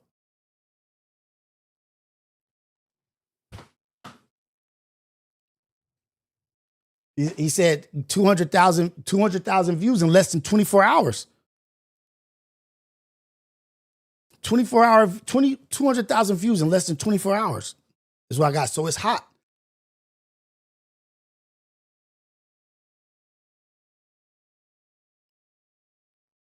I'm not going to talk too much about the dude because I don't fuck with that shit at all. You know what I mean? The funny shit is I would bring the video up. I'm not going to, but in the video, there's somebody driving him around. It was like, see, look at these allies, man. Look at the allies. But then, all while he's talking to his ally in his car, trying to drop him off because he got his hat snatched, he's saying the N-word with the N-I-G-G-A. Like that's how he talks. Come on, pull up on this. He's not talking like the dude that's racist. And I told you guys a long time ago. I told y'all. Monetary gains for being racist now. There's monetary value for being racist. People are monetizing racism. That's it. They monetizing racism. Like if you racist, you could get a GoFundMe. If you're racist to a kid at the park, start a GoFundMe. You lose your job, start a GoFundMe, and they support you. Because that's how real the hate is. That's how real the hate is. They will support something ugly just to spite us. Get with the program, y'all. It's happening.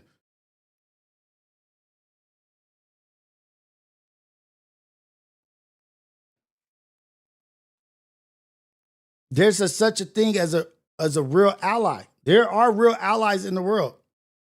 There are. There is allies that come from different walks, different looks, or such and such. And, oh, you know what? So this actually is a good little segue right into this. Y'all tell me how y'all feel about a true ally, or is this a true ally? This little white girl walks through a black neighborhood during segregation, and she ends up on death row. This is quite the story, and I can't be the only one that's never heard it.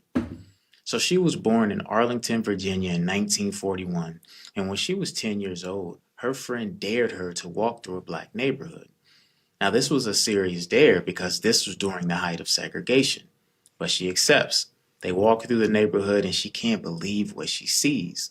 And she doesn't understand why a group of people are being treated a certain way just because of how they look. At 18 years old, she enrolls in Duke University, but what she saw that day never left her mind, and she decided to drop out of Duke and she joined the Freedom Rides to protest segregated interstate travel. She also was involved in many sit-ins, and she was doing a sit-in in Mississippi in a whites-only waiting room. She refused to leave. She was arrested with some other protesters, and they took her to Mississippi State Prison. And death row was cleared just for these protesters. She refused bail. She did her sentence. Once she was released, she enrolled in Tougaloo College, which was a black school, making her the first white student to attend. She also became a Delta, which is a black sorority, making her the first white woman to be a part of that organization as well. She worked alongside Medgar Evers, Martin Luther King, many protests, many rallies, many sit-ins. Her life was threatened, crosses were burned on her yard, but she didn't give up the fight. Her story of activism, allyship, and bravery is so amazing to me. And after all that, she's still with us today at 84 years old.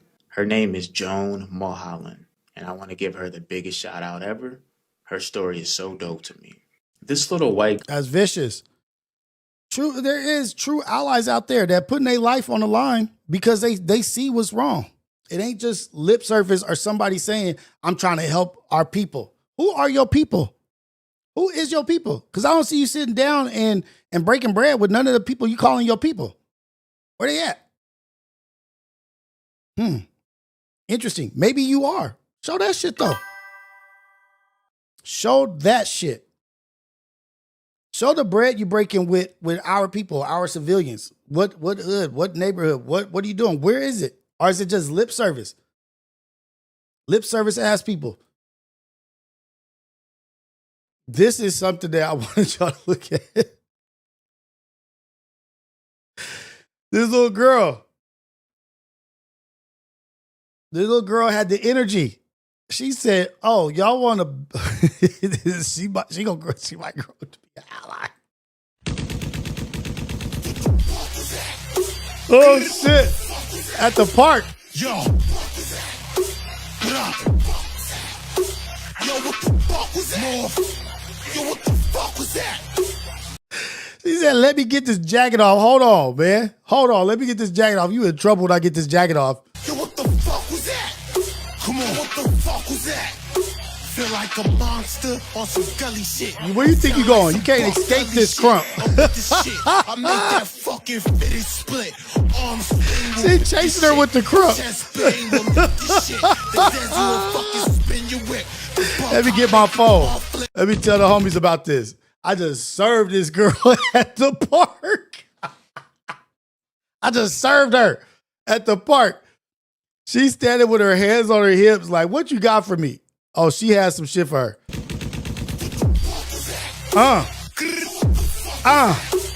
Yo. Bam. Look at her hands on her hip. Yo, what the fuck was that? Yo, what the fuck was that?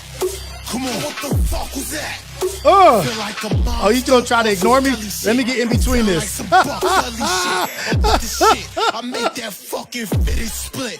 Arms swing will rip this shit. Chest bang will lift this shit. The will fucking spin your whip. The buck hot make the car flip. He called the homegirls, telling her I just served your ass. She thought it was a game. She thought she could walk off with her hands on her hip. Like, nah. The ally said, I'm going to jump in the middle and disrupt what you got going on. You can't just do what you want and just be over here acting up. I love that shit. I love that. I wish I had this other video of this little boy standing up for the other kids at the park. That shit was so amazing. Oh, shit. Let me see. I might have sent it to my wife. Hold on.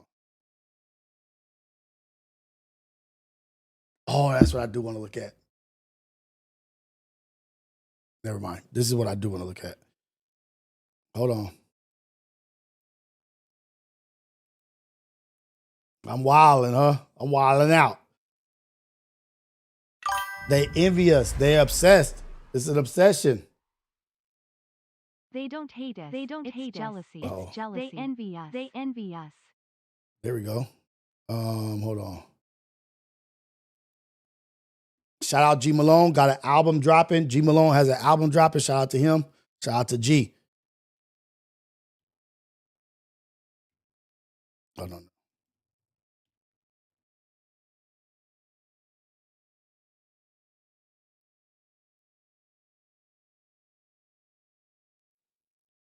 You promise you.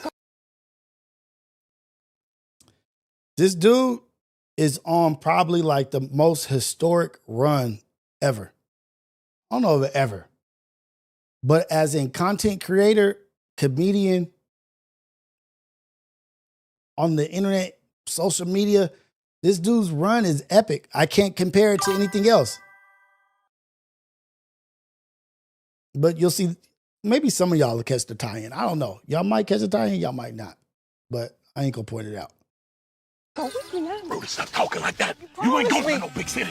Mass ain't gonna let you. Yeah, I'm going with or without you. Rudy, stop talking like that. Stop. Hey, what are you niggers doing over there? We gotta get out of here. Hey, what are you doing? Run! And cut! Fantastic. I need more American slave. Okay? Like struggle. Yeah, struggle. Sort of like the dialogue, like the back and forth banner. Banner. Yes. See, this role was sort of a bit cheeky. I got a little bit out of my comfort zone, you know. During the filming of this role in this character, I felt oppressed, like an American slave, like a lot of struggle. I studied the art. A fantastic turnout on the red carpet tonight. And just arriving, we have Samson Dubois at the American Guild Awards. Samson, you look great tonight. Historic run, dude.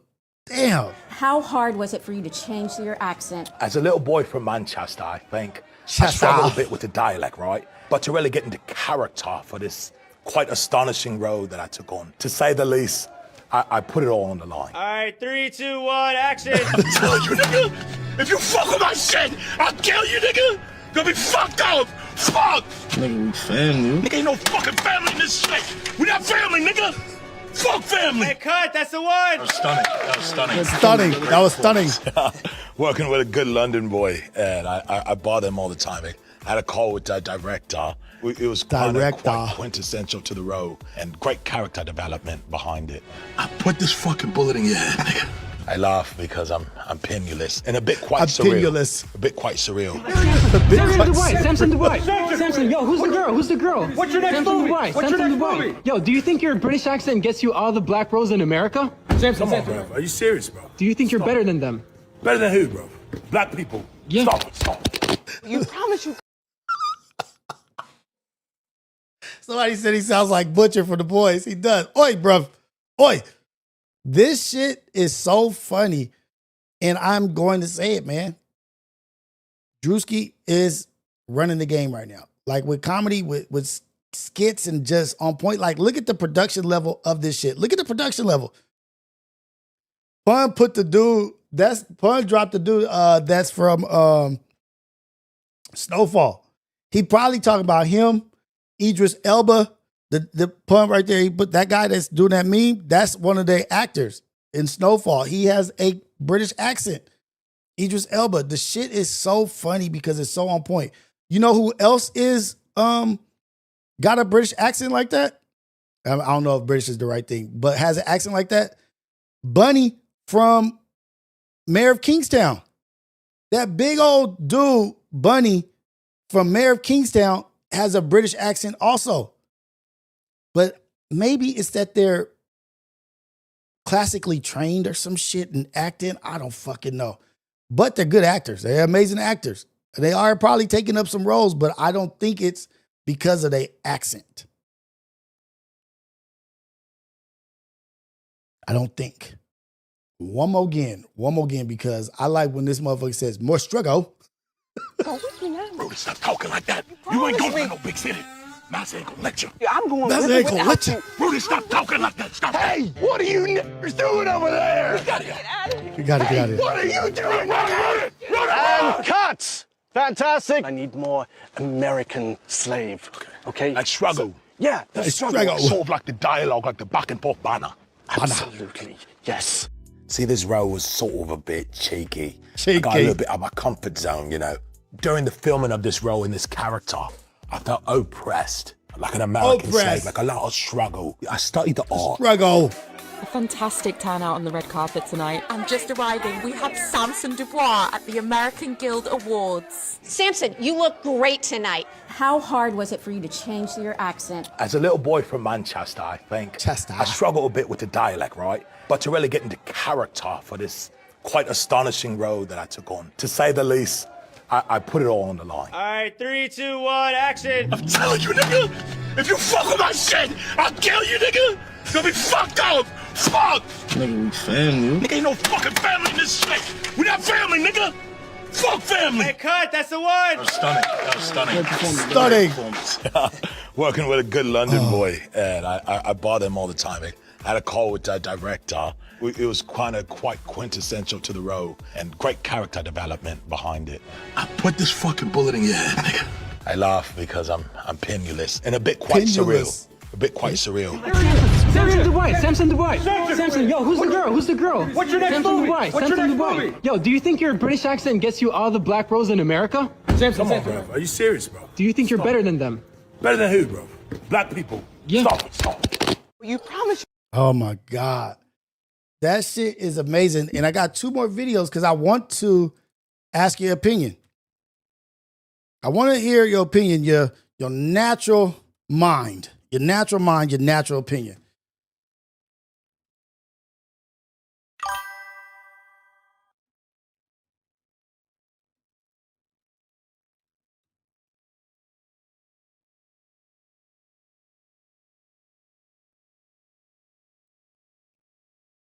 Let me see what y'all think. I'm not even going to preface this coming in. I'm going to just let y'all hear it. I'm going to let y'all get it. You've probably already seen it, but please share in the chat. This is the AM Wake Up Show, Coffee with Rios. I'm out of coffee right now. My phone is dead. My son is probably calling. My wife is probably calling, but it's because I love y'all. I love y'all. I don't have my phone charged, which is really negligent, actually, because I got kids. I'm probably fucking up. But I'm not gonna preface it. I'm gonna let this drop. But this is the AM Wake Up Show, Coffee with Rios, the greatest morning show in the whole wide world. Craig. Let's watch this. The reason why is all these motherfuckers out here, right? I'm a CEO. I don't want to do what he does. I'm not putting on no dress. I'm not acting like no girl. And I want people to understand this, right? Yeah, talk about you know, at the end of the day, I'm the king of this content shit. I'm the reason why it's Drewskis. I'm the reason why it's all these motherfuckers out here, right? Because of me, right? But I do things different. You know what I'm saying? Like at the end of the day, Drewski does his way. I do it my way. I don't have to do it because he's doing it that. Because some people want to tend to say, "Oh, you stop running so he could walk," or some bullshit, some goofy shit. Right. But it's like. If some goofy shit, or do you believe that? Like, yeah, do you believe that you walked so he couldn't run? Some goofy shit. Somebody said that I don't know how I remembered it. I don't know how I was able to quote it right now. But somebody said something. Yeah, you think so too, fool. They came under me. That's like Michael Jackson and Chris Brown. You can't. I'm Michael Jackson of this shit. This video's for the people who don't. Get what I'm saying? Hold the press. Hold your horses. Hold the press. You're the Michael Jackson of this shit? You're the Michael Jackson? Nasty comparison, first off. You're the Michael Jackson of content creation. Got it. Unvalid. Got it. But I'm not a comedian though. Right, I got other shit going on. I'm a mogul. Not saying he's not or other people's not that's doing this. I do it my way. Right. I do it my way, and I still make money. I don't give a if he making more than me. I don't give a he's doing other shit. He's doing way different shit. At the end of the day, I'm the pioneer for this shit. I'm the king of content. They know what's going on. It's just that I do shit different. I'm a CEO. I don't want to do what he does. I'm not putting on no dress. I'm not acting like no girl. Yeah. I'm not doing what he does. I do it my way. Yeah. And if people can't accept that, fuck them. If there wasn't you, there wouldn't be a DC Young Fly. There wouldn't be, like you said, the Drewskis. Even the niggas that came with the boom gangs, the this to that. You was part of all of that, bro. Come on, bro. I was preaching back then to be yourself. That's what niggas is doing now. All of them niggas that's doing their thing right now, great thing they doing. I love them and shit, and I show them respect. They was all in my DM. If it wasn't for no Fatboy SSC, them niggas wouldn't be being they self. They know that shit. And they know it, and they know it, and they fucking know it. So I don't want to hear shit. So when this interview come out and they say different, we can have a debate on it. We can ask niggas. I'm the reason. Interesting take. I'm the reason that they're being themselves. Fatboy SSE. He did hold space in the content creation space. He did hold ground. He held space. But as in comparison to DC Young Fly and Drewski, yeah, that's like running track and saying I run. Anybody who ran track after you was like, yeah, man, they run like that because of me. I'm me. They're themselves because of me. They're themselves because of you, because maybe he could have said a Queen's Flip is out because of him. Because I think maybe him and Queen's Flip is more alike his shit. Thank you for the super chat. Compliment. Don't compete. Compliment. Don't compete. He was like, Queen's Flip was like theatrical, like loud and like doing stuff and fighting and yelling and pushing people. Maybe that's more along the lines of what he was doing, right? Like Fatboy SSE. Like I can't even remember one skit. And that's my old fault. Like I should be better than that. He held a lot of space.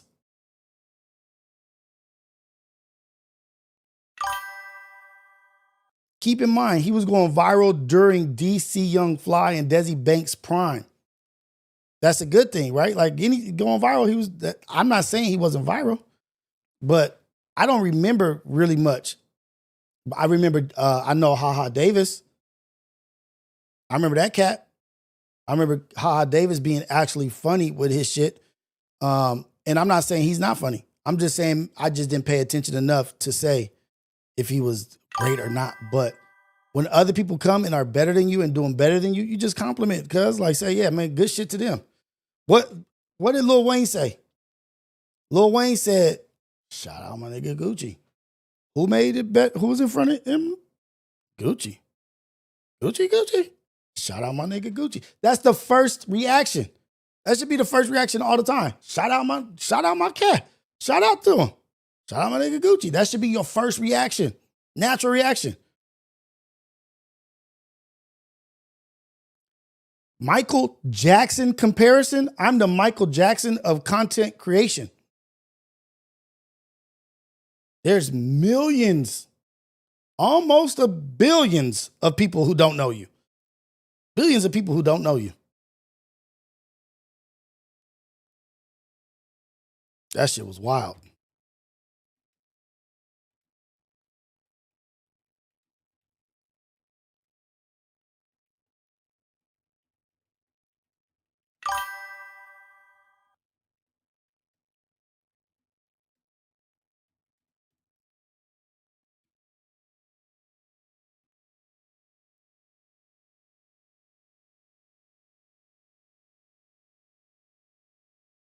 Here's one of the greats. Just Samuel so you know we're Jackson not tripping. has. Just so you know we're not tripping. Nope, not that one.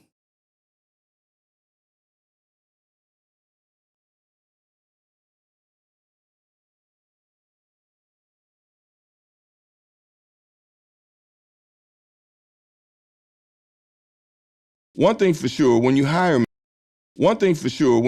me, you're getting a black actor. And if you wrote it and you didn't see a black actor when you wrote it, or even if you saw one, sometimes what you put in my mouth is not how I talk. Depending upon what I've read, you created a character who's a lot more educated than you allow him to speak. I can conjugate, and a lot of people can. So I don't need you to write black vernacular for me. I can say what you want said, but you need to say it this way. If I'm from somewhere else, I can say it that way. But from what you have here and who this character is, he's a lot smarter and more educated than you made him speak. We don't all speak like somebody on a rap video. I can fix that for you if you'll let me. If your ego is not too precious, then all I'm doing is making your movie better, I hope. One thing for sure, when you...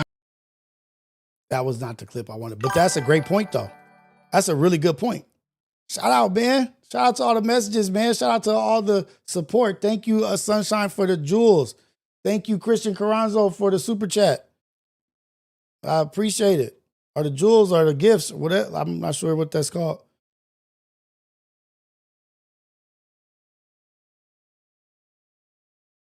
Wait, had already been...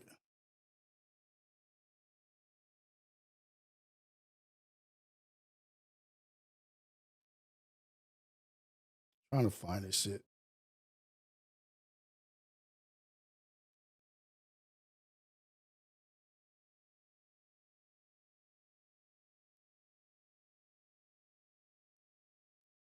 I want to hear what Idris Elba has to say because he's one of the guys. British actors that work All in this the country. time. All the time. Yeah, all the time. So some brothers from America that could have been in that movie. I was really disappointed with those comments. Yeah, you know what I'm saying? It's like, you know, we are dissected as a people.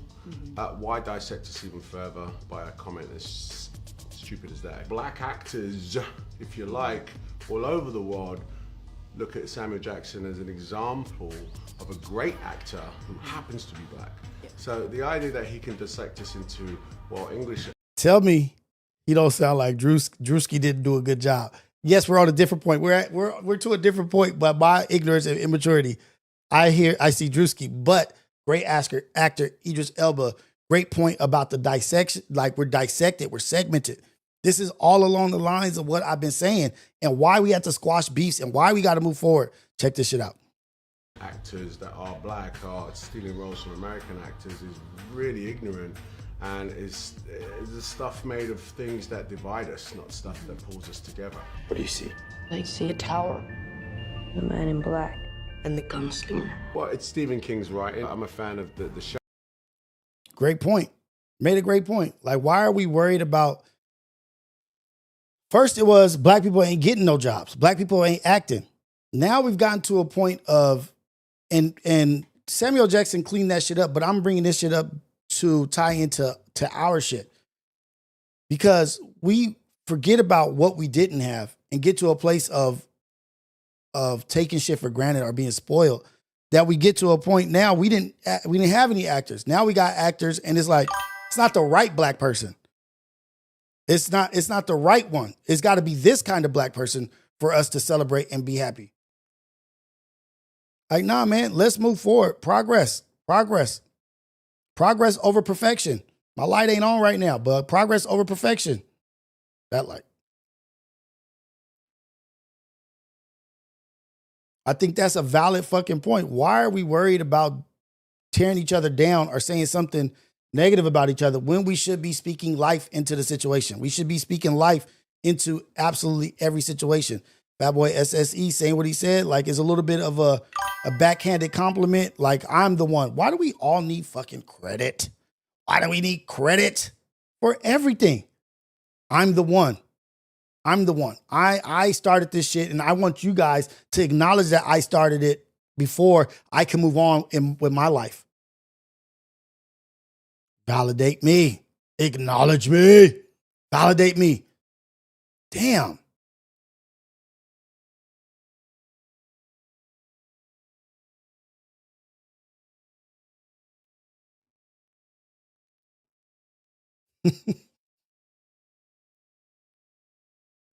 I'm trying to think if the dude who played 12 Years a Slave, he was an American Gangster with Denzel, if he's a British actor. I don't know. But the Drewski thing brings up a good point. Like, y'all help me here. Y'all help me. This is a real question. Y'all really help me here. Y'all really, really help me. Are these British actors are they doing like the 12 Years a Slaves kind of movie? Like, are they doing like shit like that? Like, because I know Samuel played such and such in Django and this and that. Do they get those roles also? Do they also get those roles? Are they playing those roles too? I'm pretty sure, or I might be wrong, but I might be onto something. Are they not even going for those roles? Even though it's not that many anymore. Motherfuckers is going away from that bullshit.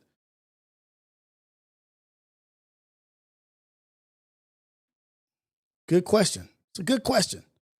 Let me go ahead and read these super chats real quick. I got a couple super chats that came through. Let me read them.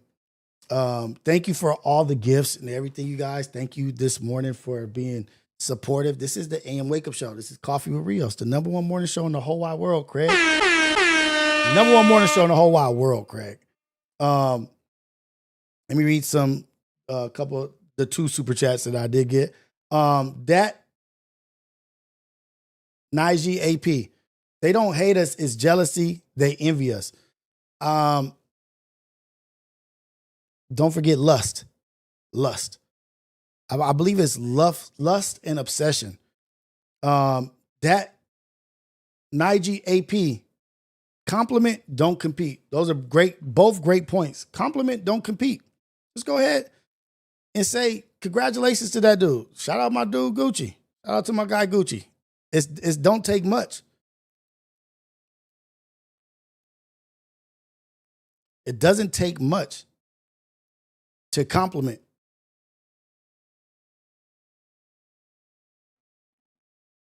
It's not their fault though. Like, I know you're answering the question, like, do they do those slave movies? Do the British actors do those slave movies? It's not their fault though. A couple females did. I think such a sensitive subject here that Black Americans who came from slavery don't want to touch it, but the ones who do get overlooked. Yeah, like that. It's a tough situation, and I'm wondering, like, is that something? Did I bring up a real point? Like, they don't do those for whatever reason. For whatever reason that British actors don't do, may or may not do the slave movies or the history in America, the hostile movies like that. Is there a reason that they do or they don't? But I think, and I'm catching that they don't really do much of those, but it might be because it's such a sensitive subject. You know what I mean? Like, you know what? I don't know this or something. I don't know. It would be one of those probably where they have to question, like, is this what I need to be doing? Or am I starting some shit by trying to act like I know this? I don't know. It could be many things. But remember, you guys, my people, Ghetto Cafe, the AM Wake Up Show, Coffee with Rios. We have to call each other out. We do have to call each other out. We are great. We are amazing. We are special. All of us. But when I said attention is the new currency, I meant it. Attention is the new currency. People do shit for attention in ways that you wouldn't even think that they're doing shit for attention. Are they doing shit for that currency? Like, that's the payoff. There's nothing that they get out of it besides people paying attention. That's the currency. That's the payoff. People are getting addicted to it. And this shit right here,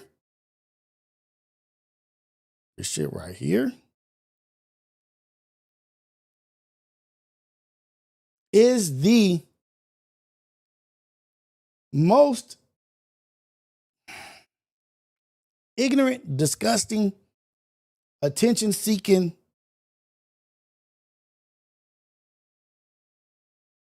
behavior I've ever, like, I don't want to say that I've ever seen, but this shit,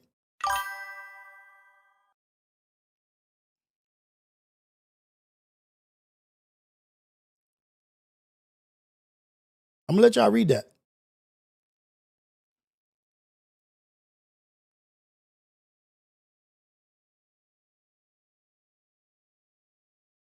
Woman goes viral after allegedly taking an abortion medication during her gender reveal.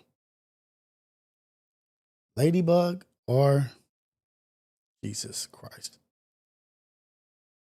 Open that shit, man. No, Chicago. Fuck you, sister! Bitch, we hate you, sister! Sister, we hate you, wrong! Say open agenda, y'all.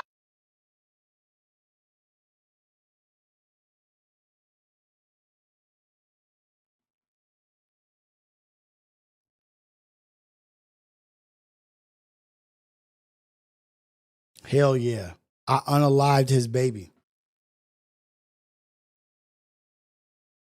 100. I'm already broke and my ninja got 4 kids. I bet not have a baby by a ninja that telling me he is not going to step up. That be y'all dumb ass stuck with no babysitter for the rest of y'all life.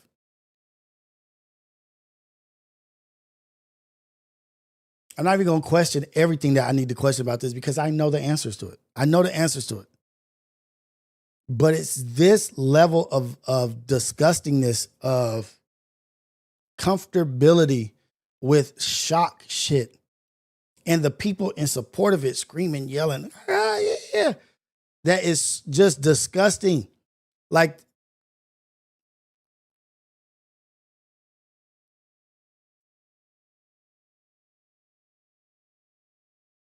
now can we stop arguing about was I pregnant, or is it a girl, is it a boy?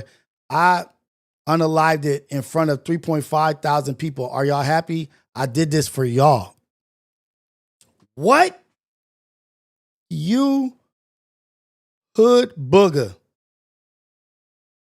Scandalous, disgusting. Hold on. Don't put us on don't put this on us, sis. Y'all, man, I just found out you exist. Nah, Desi, don't put us in that boo. We just watched. Mind you, this is my first appearance of you. This is the first time I'm even hearing of you. Talking about it's for us. It's for us. Get the message out about all attention ain't good attention. You don't have to do these things, sacrifice and do these things to get attention. Trash ass young lady don't want to say and that she don't know no better, or she just this and that, or the system felt like, no, you are scum beneath my toes. You are disgusting. That is nothing to celebrate. That's nothing to put on the internet and be like, I did it for y'all. Like, so y'all stop asking me. That is a reality. Just so y'all know that is a reality opposite of other realities.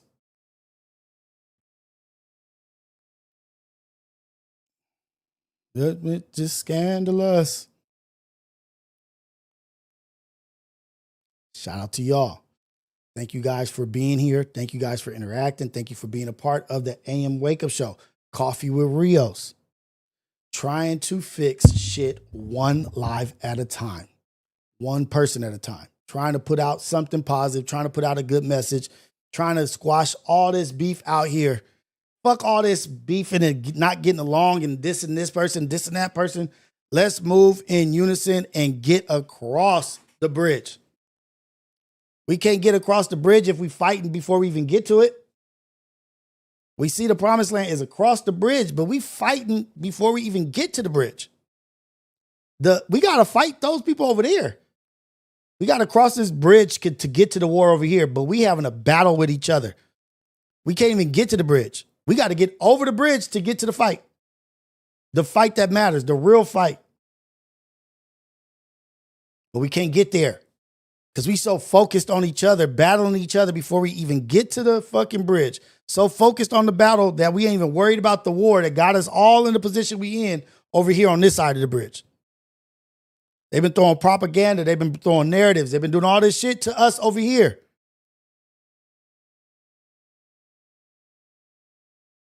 Bamboozled. We over here bamboozled. The war is over there. Over here. Fuck, how we losing people before we fight the war. We're not even gonna be able to fight the war at full power or full tilt because we taking each other out before we even get to the bridge. We have the capability, we have all the weapons, we have all the skill, we have all the people. But by the time we get to the war, we have diminished our whole fleet because we infighting. We infighting. We started at 100%. We get to the war where it's most important over here on this side of the bridge, where it's most important. But we only got 25% of the people that we started at because we done took everybody out on the way. We can't get along as we march. Hey, you marching with the wrong foot. You doing this and that. Oh, you came from that city. Hey, we going over the bridge to go do this, ain't we? I thought we was about to go fight the war. No, we dealing with what we got. Ignorance. It's the destinies like that young lady that's causing the infighting. It's those minds that's causing the infighting that can't focus on the war and get us out of the position that we're in right now. We can't get out of the position we're in right now because of the infighting. Damn, it's a simple strategy. Keep these fools distracted. Yes, I'm talking about everybody, all of us, like podcasts, radio stations, media, all this shit. We don't have the privilege of not getting along. If we really want to win and we really want to progress, we have to start listening to each other, taking constructive criticism and understand it. Active listening, not just talking at people or talking through people. Talk to them. Meet people where they are. Stop talking to people where they're not at. Meet people where they are. Understand their position.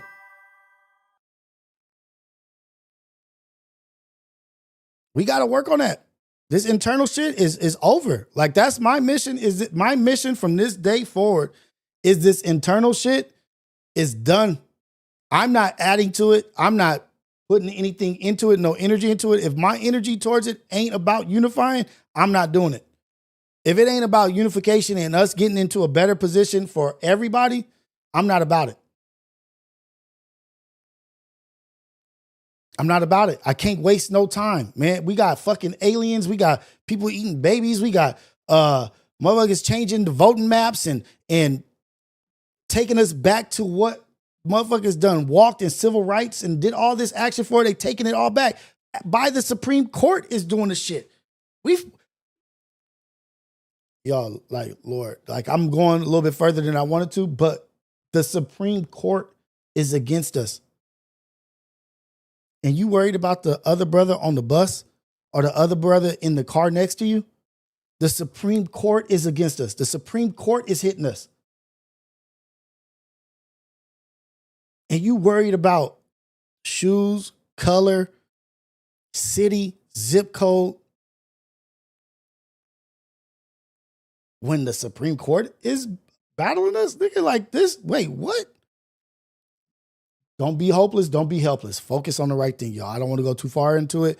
Y'all be amazing. Y'all be good. Go out there, be a blessing for somebody else. This is the AM Wake Up Show, Coffee with Rios, the #1 morning show in the whole wide world. Let's get rid of these fucking infighting. Let's get rid of this internal beefs and focusing on each other.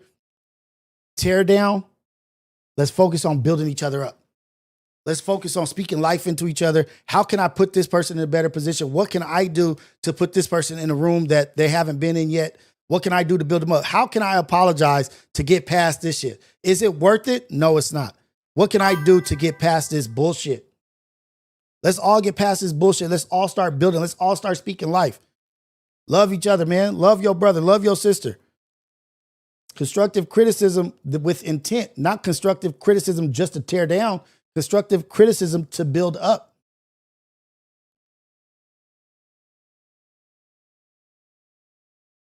All love all the time. Go out there, be a blessing for somebody else, man. Go out there, be great. We are more than capable of being blessings for other people. We pray and we ask for blessings, but guess what? You are a blessing in yourself for somebody else. Go out there, do the work, live a life of servitude. Shout out to everybody out there. And shout out to the people trying to do the work to unify, to get people together. Shout out to the menders, the bridge builders.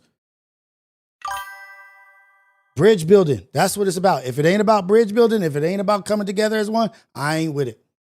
I ain't with it.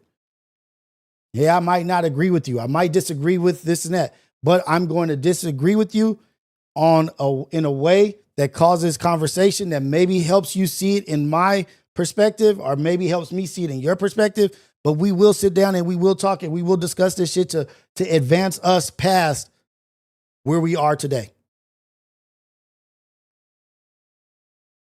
Shout out y'all, man. Y'all gonna be great. This is the AM Wake Up Show, Coffee with Rios, on Society of Freedom platform, YouTube. Society of Freedom. We out here trying to really do the work. Boom. Shout out to all y'all. It's all love. Shout out to everybody. Shout out to the FMW umbrella. Shout out to the Back on Fig. Shout out community. Shout out to Paulo. Shout out every single individual. Shout out to everybody. Man, we're going to bridge these gaps. Bridge them. Bridge the gaps. Stop turning motherfuckers into monsters and find out what's wrong with them. Come on, y'all. Let's do the work. Be strong enough to be in rooms people don't want you in. Be strong enough to be in rooms people don't want you in. They may be nervous for you or whatever, but be strong enough to go into those rooms, and it ain't about beating the person. Go into those rooms and show your virtue. Go into rooms and be who you are around rich people, poor people, successful people, people that have failed. Be the same person who you are. Maintain your virtue, maintain your value. Let's go. Shout out, man. This is for everybody. This is for everybody. It's all love. Across the board. Across the board. Oh, that kind of looked like something else. Oh, shit. Across the board. Oh, shit. All right, let me get out of here before I really get in trouble. Shout out to y'all, man. Y'all gonna be amazing. Go be great. I love y'all, man. Blessings to you and your family. It's prayers to everybody. It's all love all the time. I want everybody to win. We out.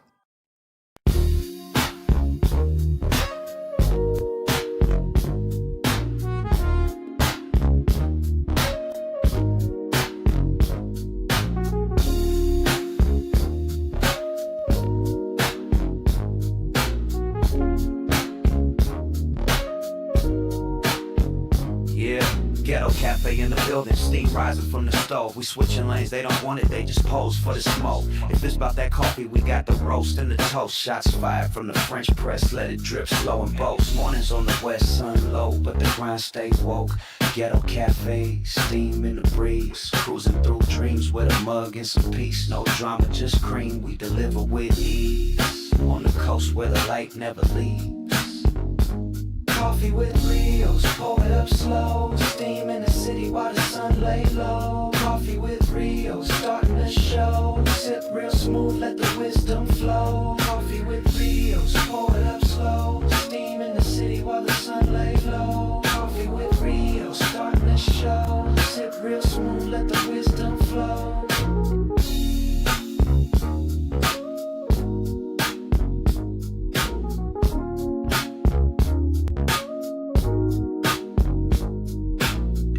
No drama, just cream, we deliver with ease. On the coast where the light never leaves. Coffee with Rios, pour it up slow. Steam in the city while the sun lay low. Coffee with Rios, starting the show. Sip real smooth, let the wisdom flow. Coffee with Rios, pour it up slow. Steam in the city while the sun lay low. Coffee with Rios, starting the show. Sip real smooth, let the wisdom flow. Coffee with Rios, pour it up slow. Steam in the city while the sun lay low. Coffee with Rios, starting the show. Sip real smooth, let the wisdom flow.